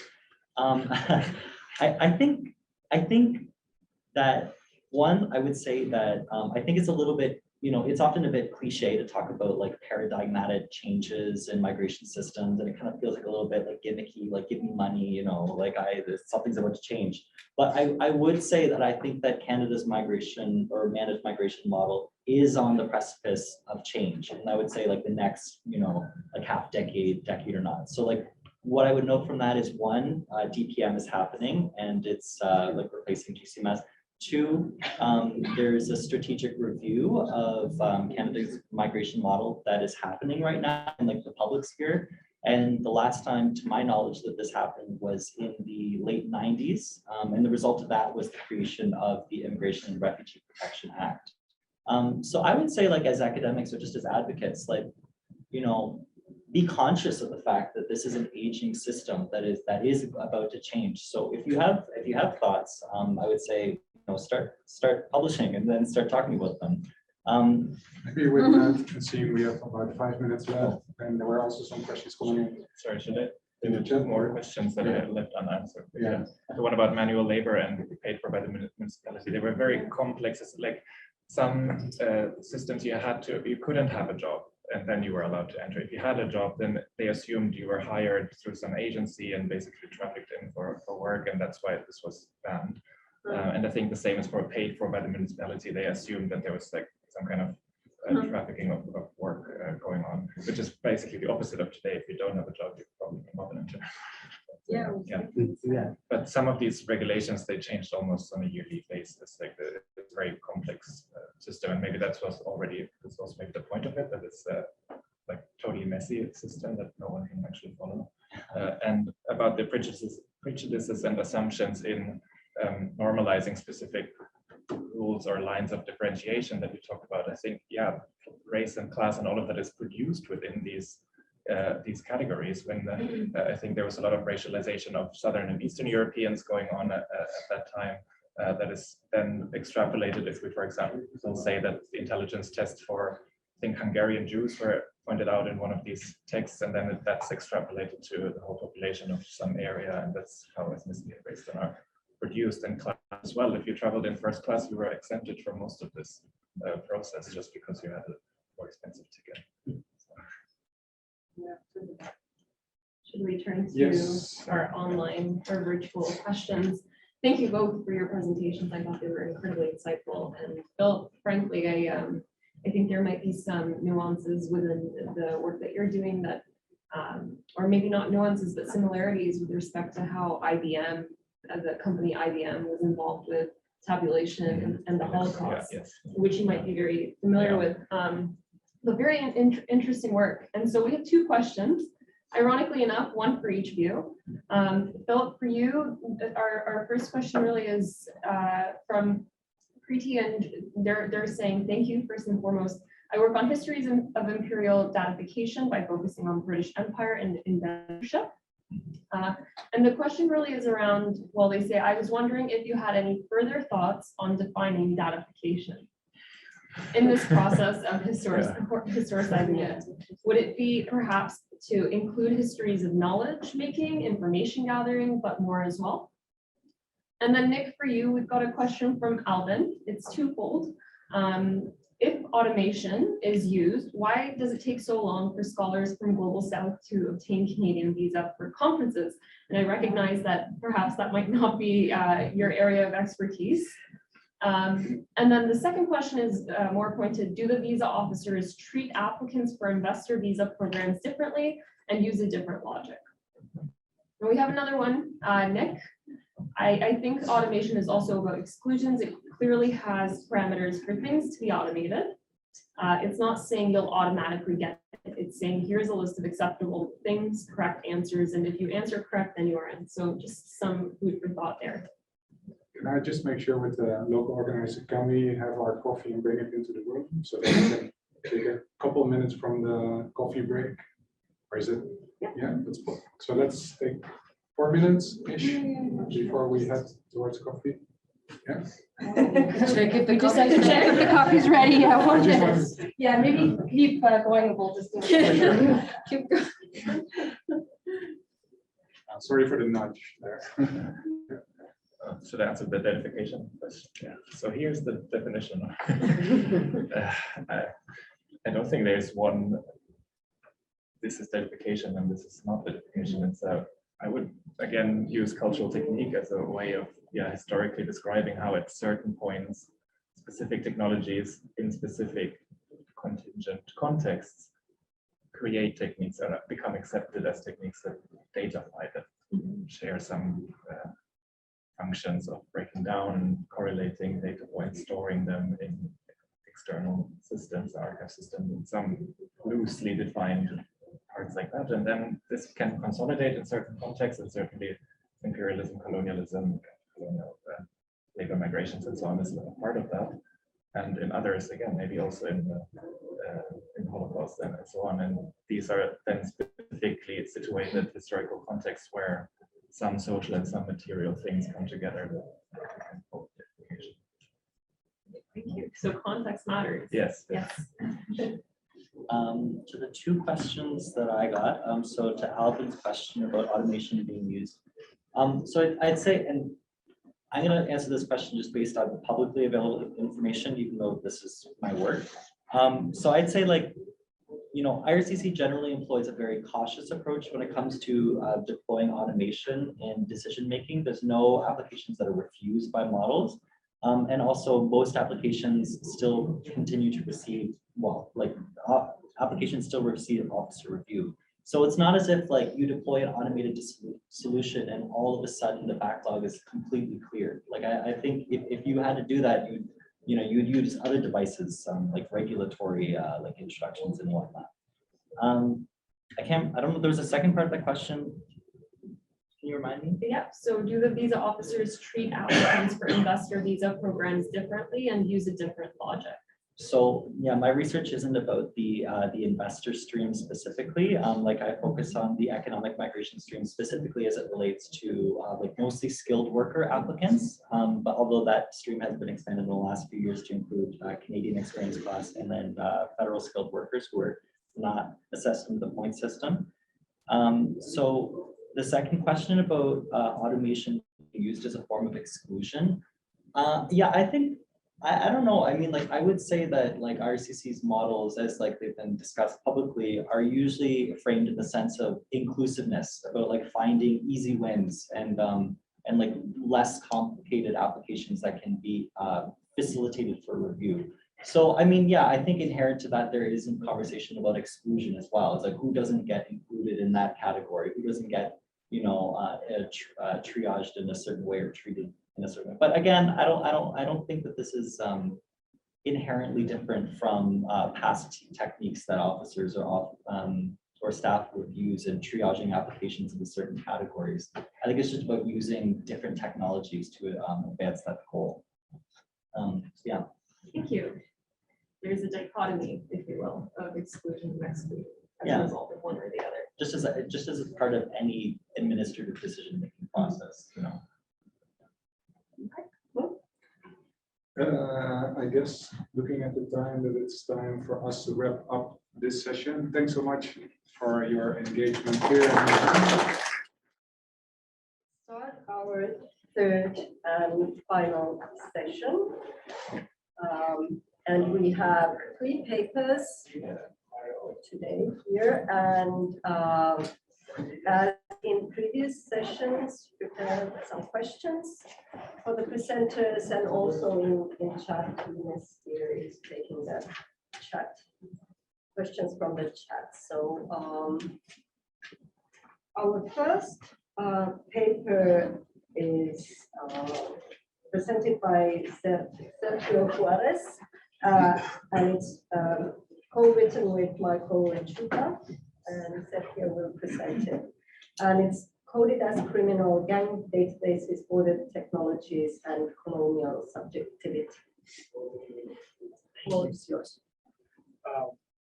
Yeah, hi everyone. Thank you for having me. I appreciate the opportunity to be here.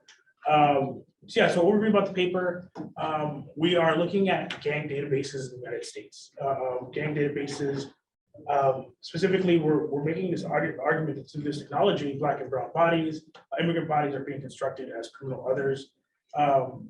We've used different theoretical lenses even now, like I've been influenced by another scholar and may look at it in a different way, but what resonated with us was Nakayama and Krijek's work on strategic whiteness. And we're looking at that through a sense of, through the lens of settler colonialism and material rhetoric. And we've wavered on that, and I'll explain why. So part of it in that what we're arguing is that whiteness manufactures and is manufactured by constituting visible and discursive others. So this is part of Nakayama and Krijek's strategic whiteness, in that like whiteness is constructed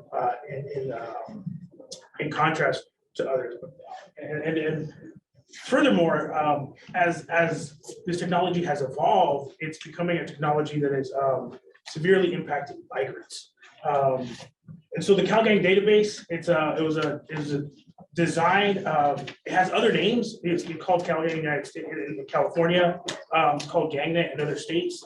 But it's this central database where police have the ability to enter information and surveil, have this surveillance network.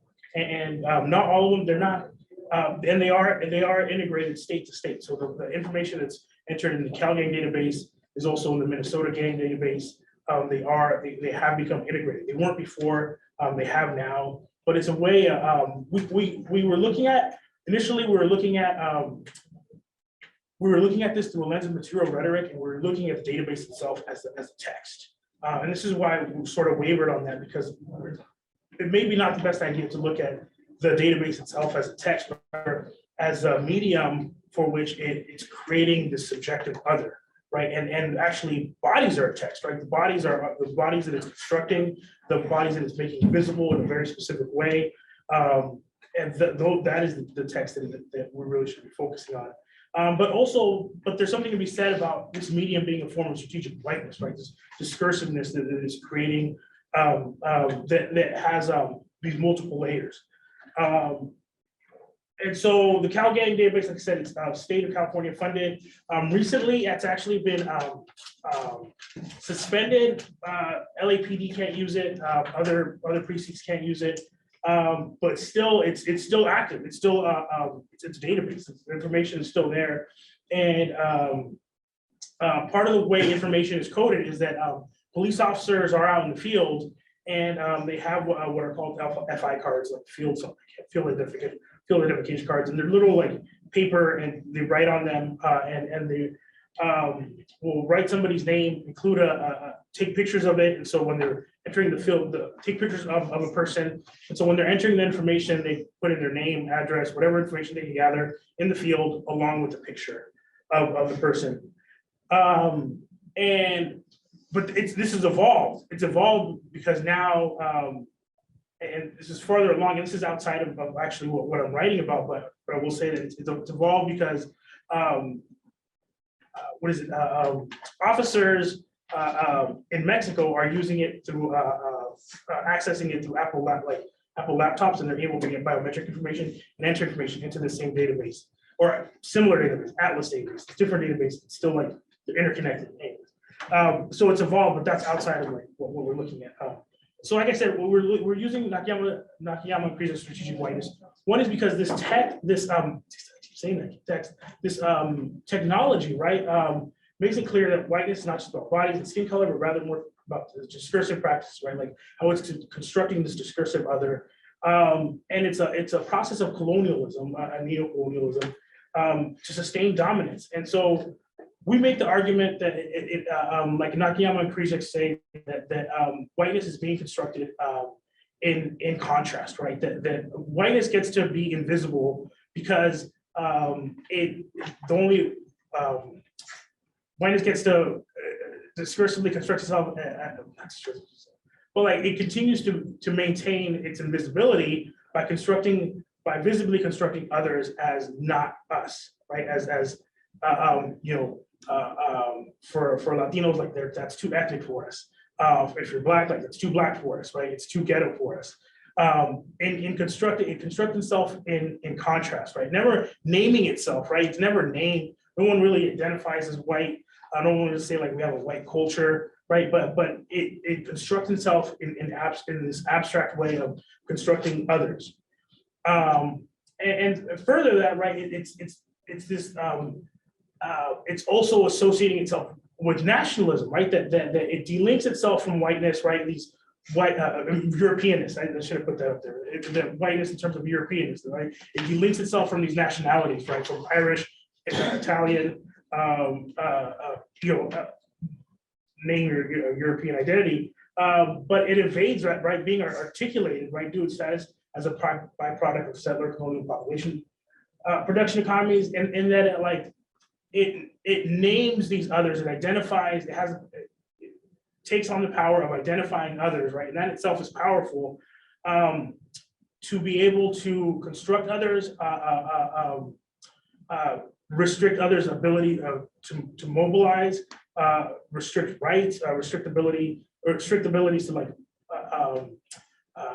restricting rights, but also to own a land, as a way of exploiting bodies and land. And part of why I'm struggling with this is my colleague is more than material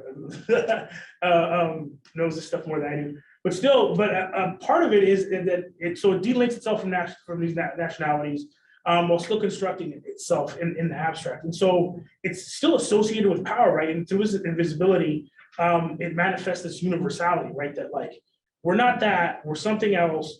And it's powerful. It makes it difficult to pin down. And simultaneously, right, like this idea of citizenship, right, like even this idea of citizenship that we have constructed in the United States, it's still very much informed by white aesthetics, right, like it's still very informed by what's palatable to white logic, and that is very powerful, right, that it makes itself visible, but makes others very visible, right, and still being able to construct its identity or this logic by doing so.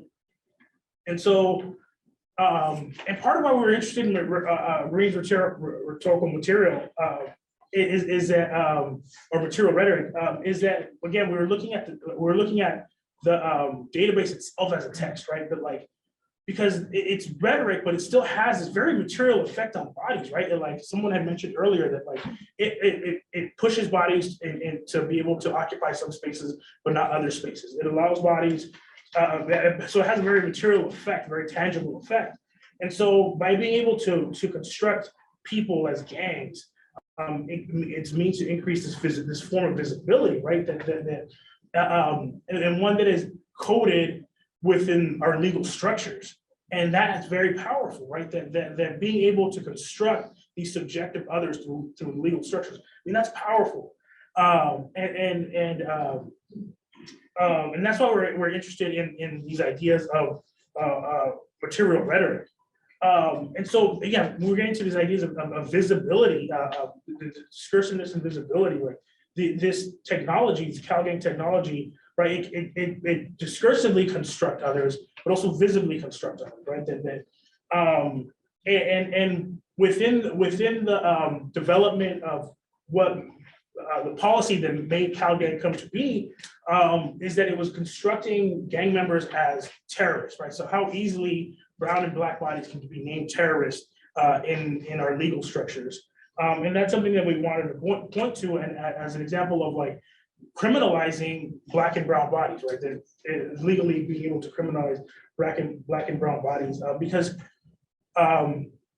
the CalGang database has historically, and these gang databases historically disproportionately affect black and brown male bodies, right? Like the numbers are astounding, the differences between who gets put into this database versus who doesn't.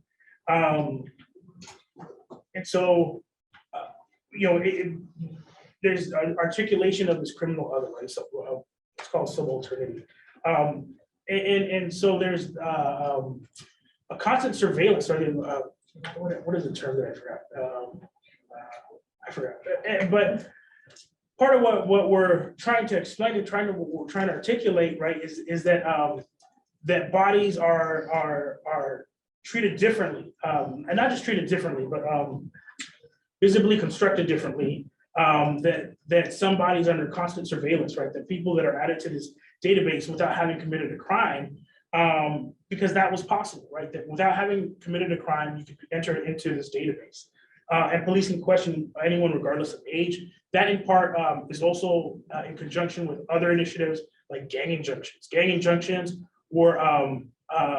gave police the legal ability to stop anybody that quote unquote looked like a gang member.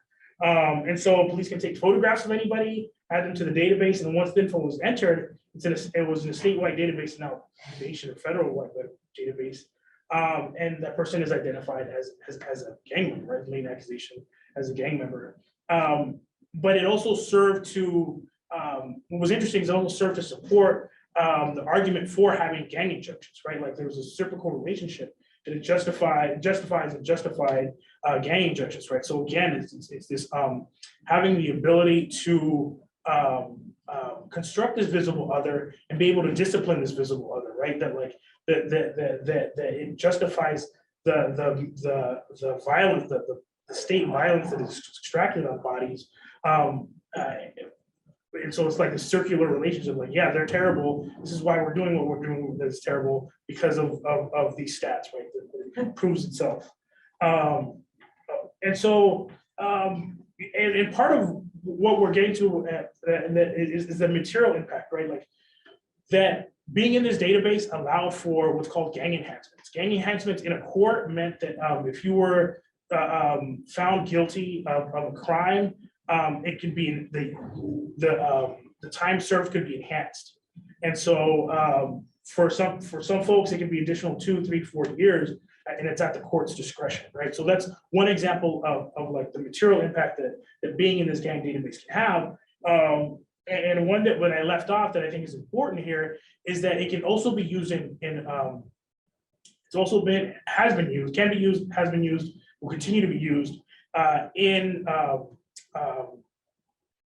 migration court, right? So if you're going up for immigration, if you're going up to your hearing, an officer can bring this up like, hey, this person's name is in the database. And that's all they have to say. They don't have to say anymore. They don't have to justify that you're a gang member. They don't have to say like, they don't have to prove that you're a gang member. All they have to do is say that they're in the database, right? And so it has disproportionately affected Mexican migrants, Central American migrants who have been put into this database.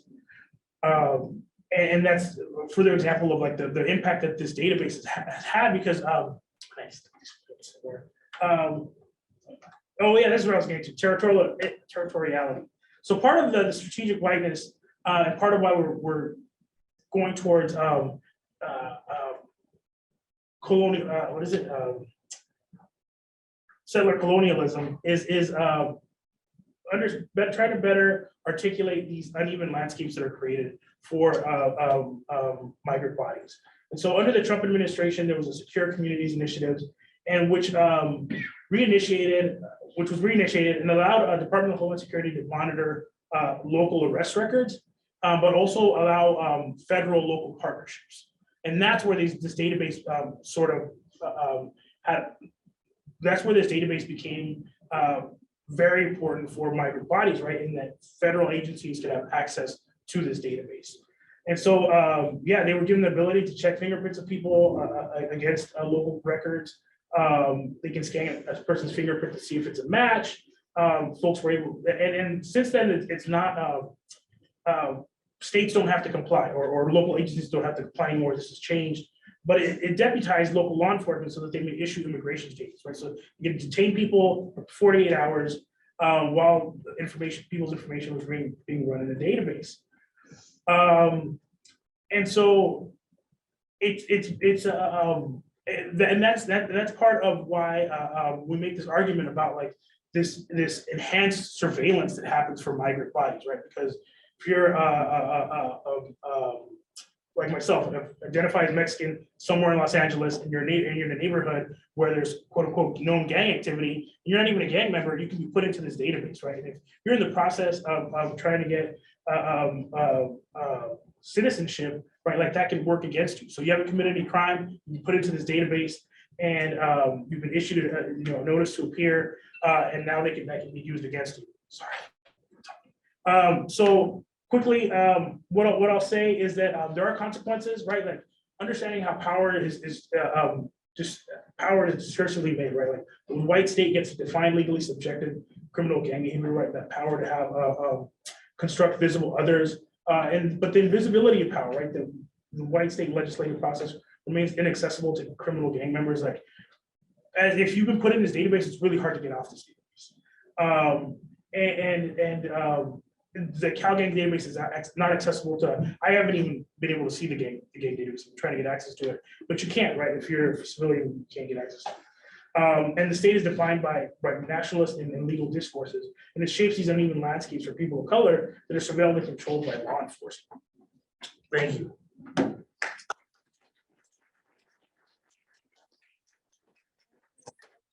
This is really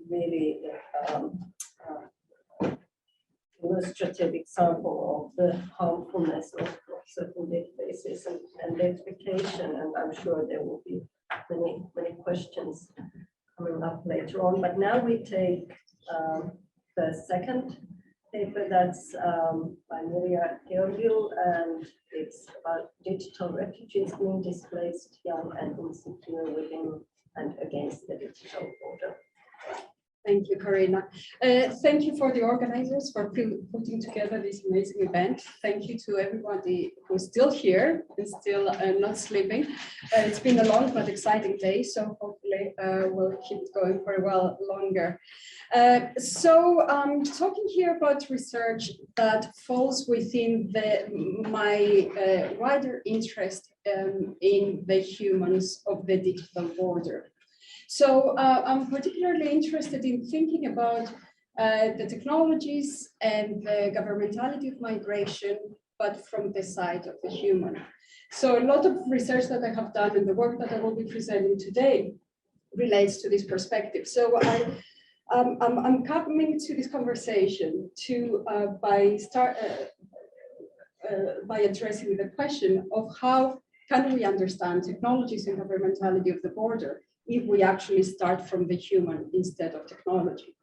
And I think there's something interesting, at least for me, revealing, but also political in making this choice to start from the human rather than technology, because as we have seen during the day, the state very much does precisely the opposite. It starts from technology to create what Philip, for example, mentioned as the constructed hyper-migrant identity. So what if we move on the other side and we actually start from the humans and the voices of the human actors of migration? And today I'm talking about a particular category or a particular group of humans of the digital border, which are young people. And I'm drawing on research with young refugees across Europe, young refugees of different backgrounds who live across different European cities, from Athens to Brussels to London.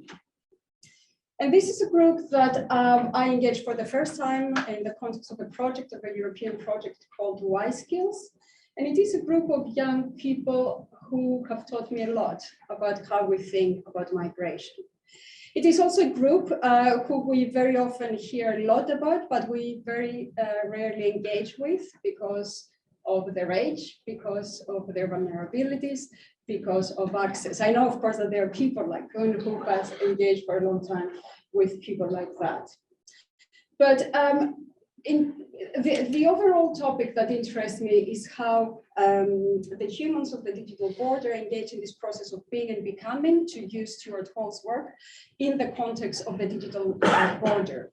What is particularly interesting, I hope, for everyone, like it has been for me in engaging with young people, is how these processes of the digital border, which I will talk to a bit more in a second about how I understand the digital border itself, how do they relate to a group that is at this transitional stage of their lives in two ways, right? Both because they're refugees, many of them in precarious stage of their migratory trajectory. They don't really know where their future will be, but they're also young people, teenagers that are in a transitional developmental stage of their lives. So this double articulation of transition, of course, relates to the complex system of insecurities that they deal with. And I think this is a group that invites us to think more systematically, what I will try to do through their own words in the next few minutes, to think of the multiple and complex ways through which we should understand insecurity in relation to migration and in relation to human agency. So what I will try to show through these young people's narratives is how the experience of insecurity that we very often talk about when we talk about migrants, especially migrants in insecure status or refugees more particularly, how this experience of insecurity very much merges and converges with ontological insecurity, which is articulated, manifested, but also tried to make sense of and resisted very often and in everyday context through their digital practices. I mentioned in brief that this conversation comes out of a research, a small, am I doing something? No, okay. Emerges in the context of a project called Y Skills, which is a much bigger project than this specific conversation. But this research in particular engaged with 96 young refugees of different backgrounds aged 14 to 19 in different European cities, what we might refer to as cities of refuge or arrival cities. So a key question perhaps that underlines this conversation is how is being and becoming a teenager and a refugee shaped through and against the digital border. And I emphasize this Hollian approach of thinking about how people become as well as what they are as being a process of that is always incomplete. And I'm interested in particular in looking how this incomplete process is articulated and shaped through digital technologies. Do you know why this is not working? Okay. I already mentioned the digital border, and the digital border is a concept that different people have used already today, and this is how my colleague Lucia and I conceptualize it in our book called The Digital Border. And we understand the digital border as these digital assemblages which converge technologies of communication with technologies of control. So what we have is that, especially with digital technologies of everyday life, is that these same technologies are so fundamental on being and becoming as a human being, like it is for most of us, but of course in the context of migration with some different implications, which are precisely the same technologies which are used, of course, for control, for surveillance, and control of migrant mobility and migrant lives.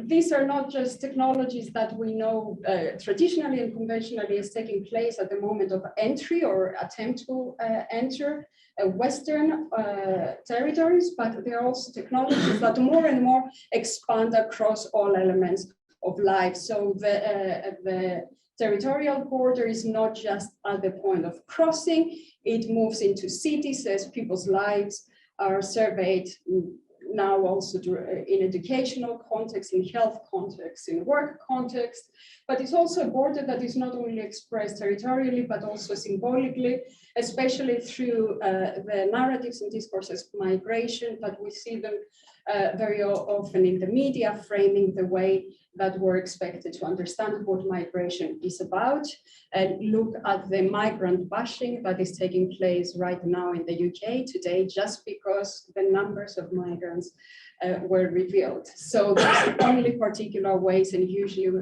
the way I understand migration within those binaries of either a victim or a perpetrator, anything between is not clearly datified or conceptualized in our symbolic spaces in the countries of arrival.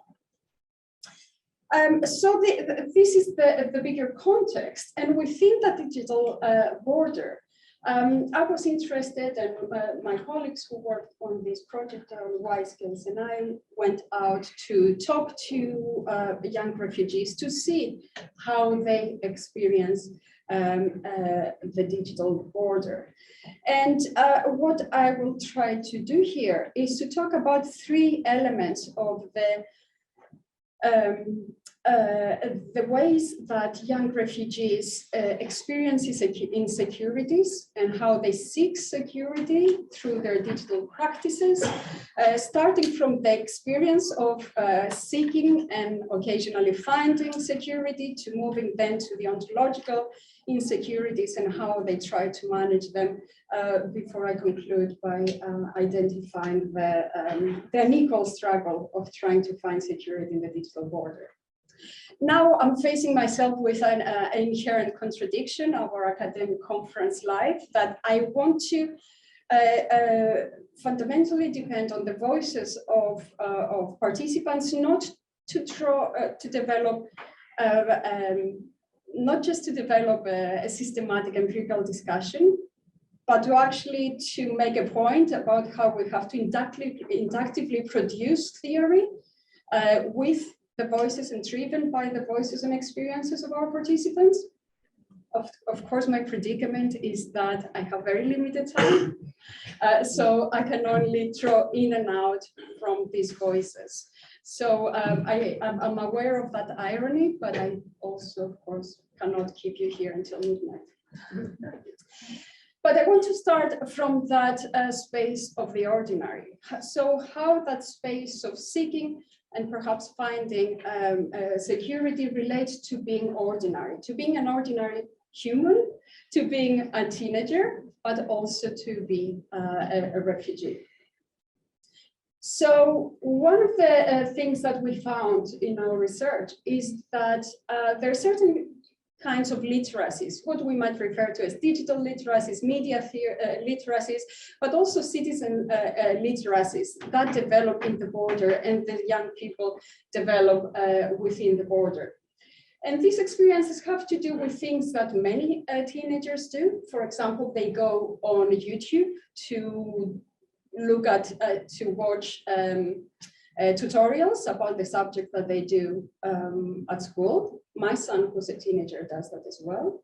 The difference here is that what we heard is that they go on YouTube to learn maths, to learn languages, but many of those attempts to seek and find that literacy relates to the fact that they are denied. This group, unlike other groups of teenagers, are being denied access to formal education or regular and consistent education.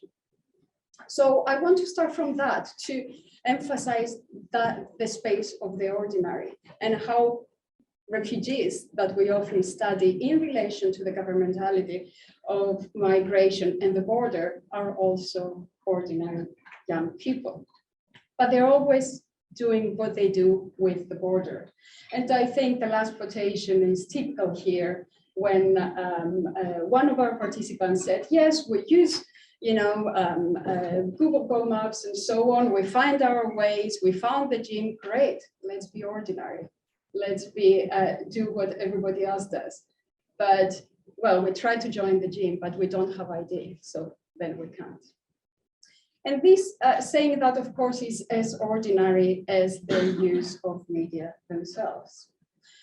Of course, I wanted to start from that point of the ordinary because, again, a lot of what we heard is about being young, and I will come back to the end about emphasizing how the most pressing ontological insecurities converge the politics of the border and the politics of being a young person online. But of course, these lives are highly regulated. So the border is not only enable or forcing certain kinds of literacies, but also governs connections and disconnections. What we see is, what we found out is that these young people live those regulated lives where, as perhaps many of us know, the risks are very often converging with the opportunities that digital communication provides. So again, taking the limited time, you can see all this in more detail that my presentation has been submitted for the event today. Just to say that the first person says something very moving, I think, about how their life interrupted. They say that I was not on social media when I arrived in Europe. I did not have any contact with my family as I couldn't access them. I made a Facebook account to try to contact my family, but I was sadly unsuccessful because they don't use social media and don't even have internet. I'm keeping it in case I can find them one day. So that hope that that kind of digital experience will reconnect them to loved ones is very moving. But of course, if we go to the end of the slide, we can see how that possibility of digital connectivity is also coming with these inherent risks that very much have to do with being a migrant, and specifically a surveyed migrant. They hacked my Instagram after I sent my account details, email, and password to myself on Instagram, so that when I come to the UK, I'm able to access them because I deleted everything on my phone. We know why they deleted everything on their phone. Because it can be evidence for people, anything on social media can be evidence for them to be extracted and deported. But of course, this person ended up having all their data stolen as a result. And the border connections are not only about risks that have to do with digital lives, but very much risks that have to do with the most fundamentals of life itself. Because we came in an illegal way and they told us that we shouldn't have a phone. In general, not just when we crossed the border. I left it back in Lebanon and nobody had a phone. At the border, they have something to monitor, a radar, and they detect mobile phones. Nobody had a mobile phone. It was difficult not to have a phone during this time. My mother was very worried about us. I was worried about my mother. She didn't know anything about us because she read on the news in Syria that some people died while crossing to Europe, or that some people were being shot. So she did get worried because of what she read in the news. Doing research in 2015 and 16 and doing research now, it was striking to see how many people end up being disconnected when seeking security, because the state and the necropolitics of the state forces people to become disconnected, and those technologies that are fundamental to saving human life are not there anymore. And the last thing that I want to highlight is that when experiences of security become ontological insecurities. And this is where we see how important it is not to only see people as refugees, but also as humans, who in that case are humans in their transitional state of their lives. So listen to what happened to my phone. I lost it and they took it from me. And my screen is broken because it fell from me. And every time I was sad, I felt that everyone would live. And I did not like my things to be destroyed or ruined. The only time I lost it, I cried. My mother did not want to give me a new one to make me learn to be careful. I stopped eating. I told her, if I don't get a new one, I will never eat again. After a couple of days, she got me one. Of course, those of us who are familiar with the work of originally of Winnicott and then used by Roger Silverstone, of course, in the context of the media, know how this discussion is not new, how technologies become these transitional objects that people seek to hold on when they're in conditions of intense insecurity. And of course, the last person's words here capture that most vividly.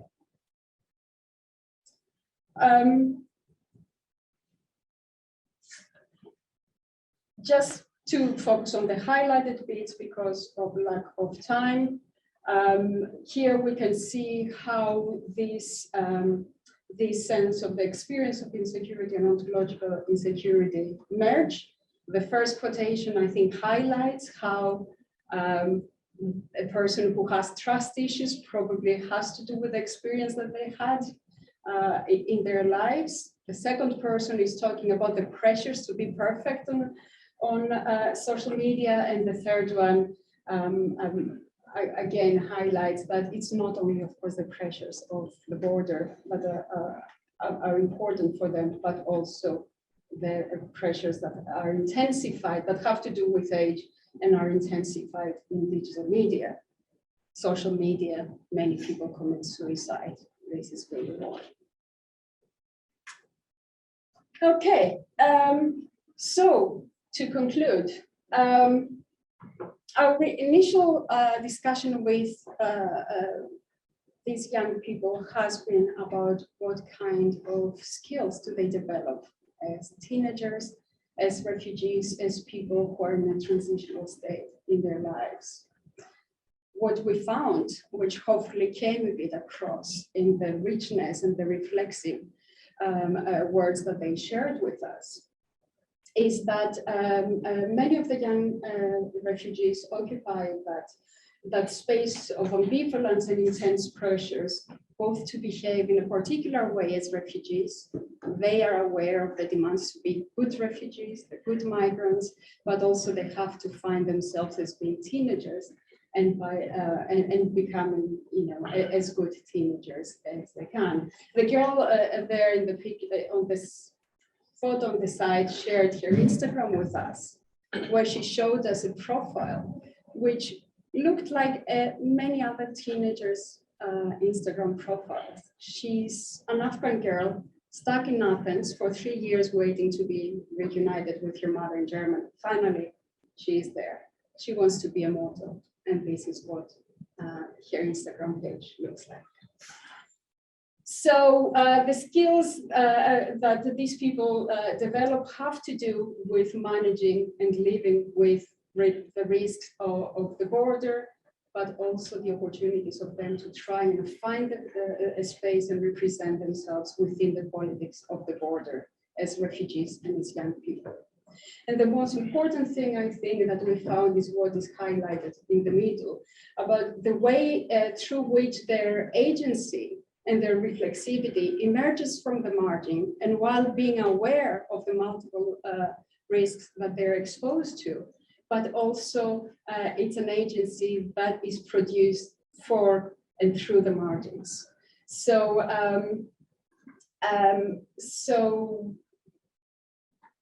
the stories that we saw were many of them very difficult, but there was a lot of hope and a lot of,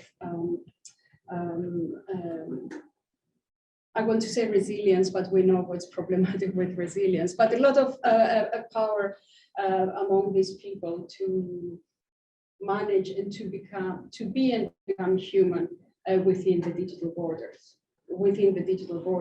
But of course, the struggle is always uneven because they always have to fight with ever expanding technologies of control and exclusion of the border. Thank you.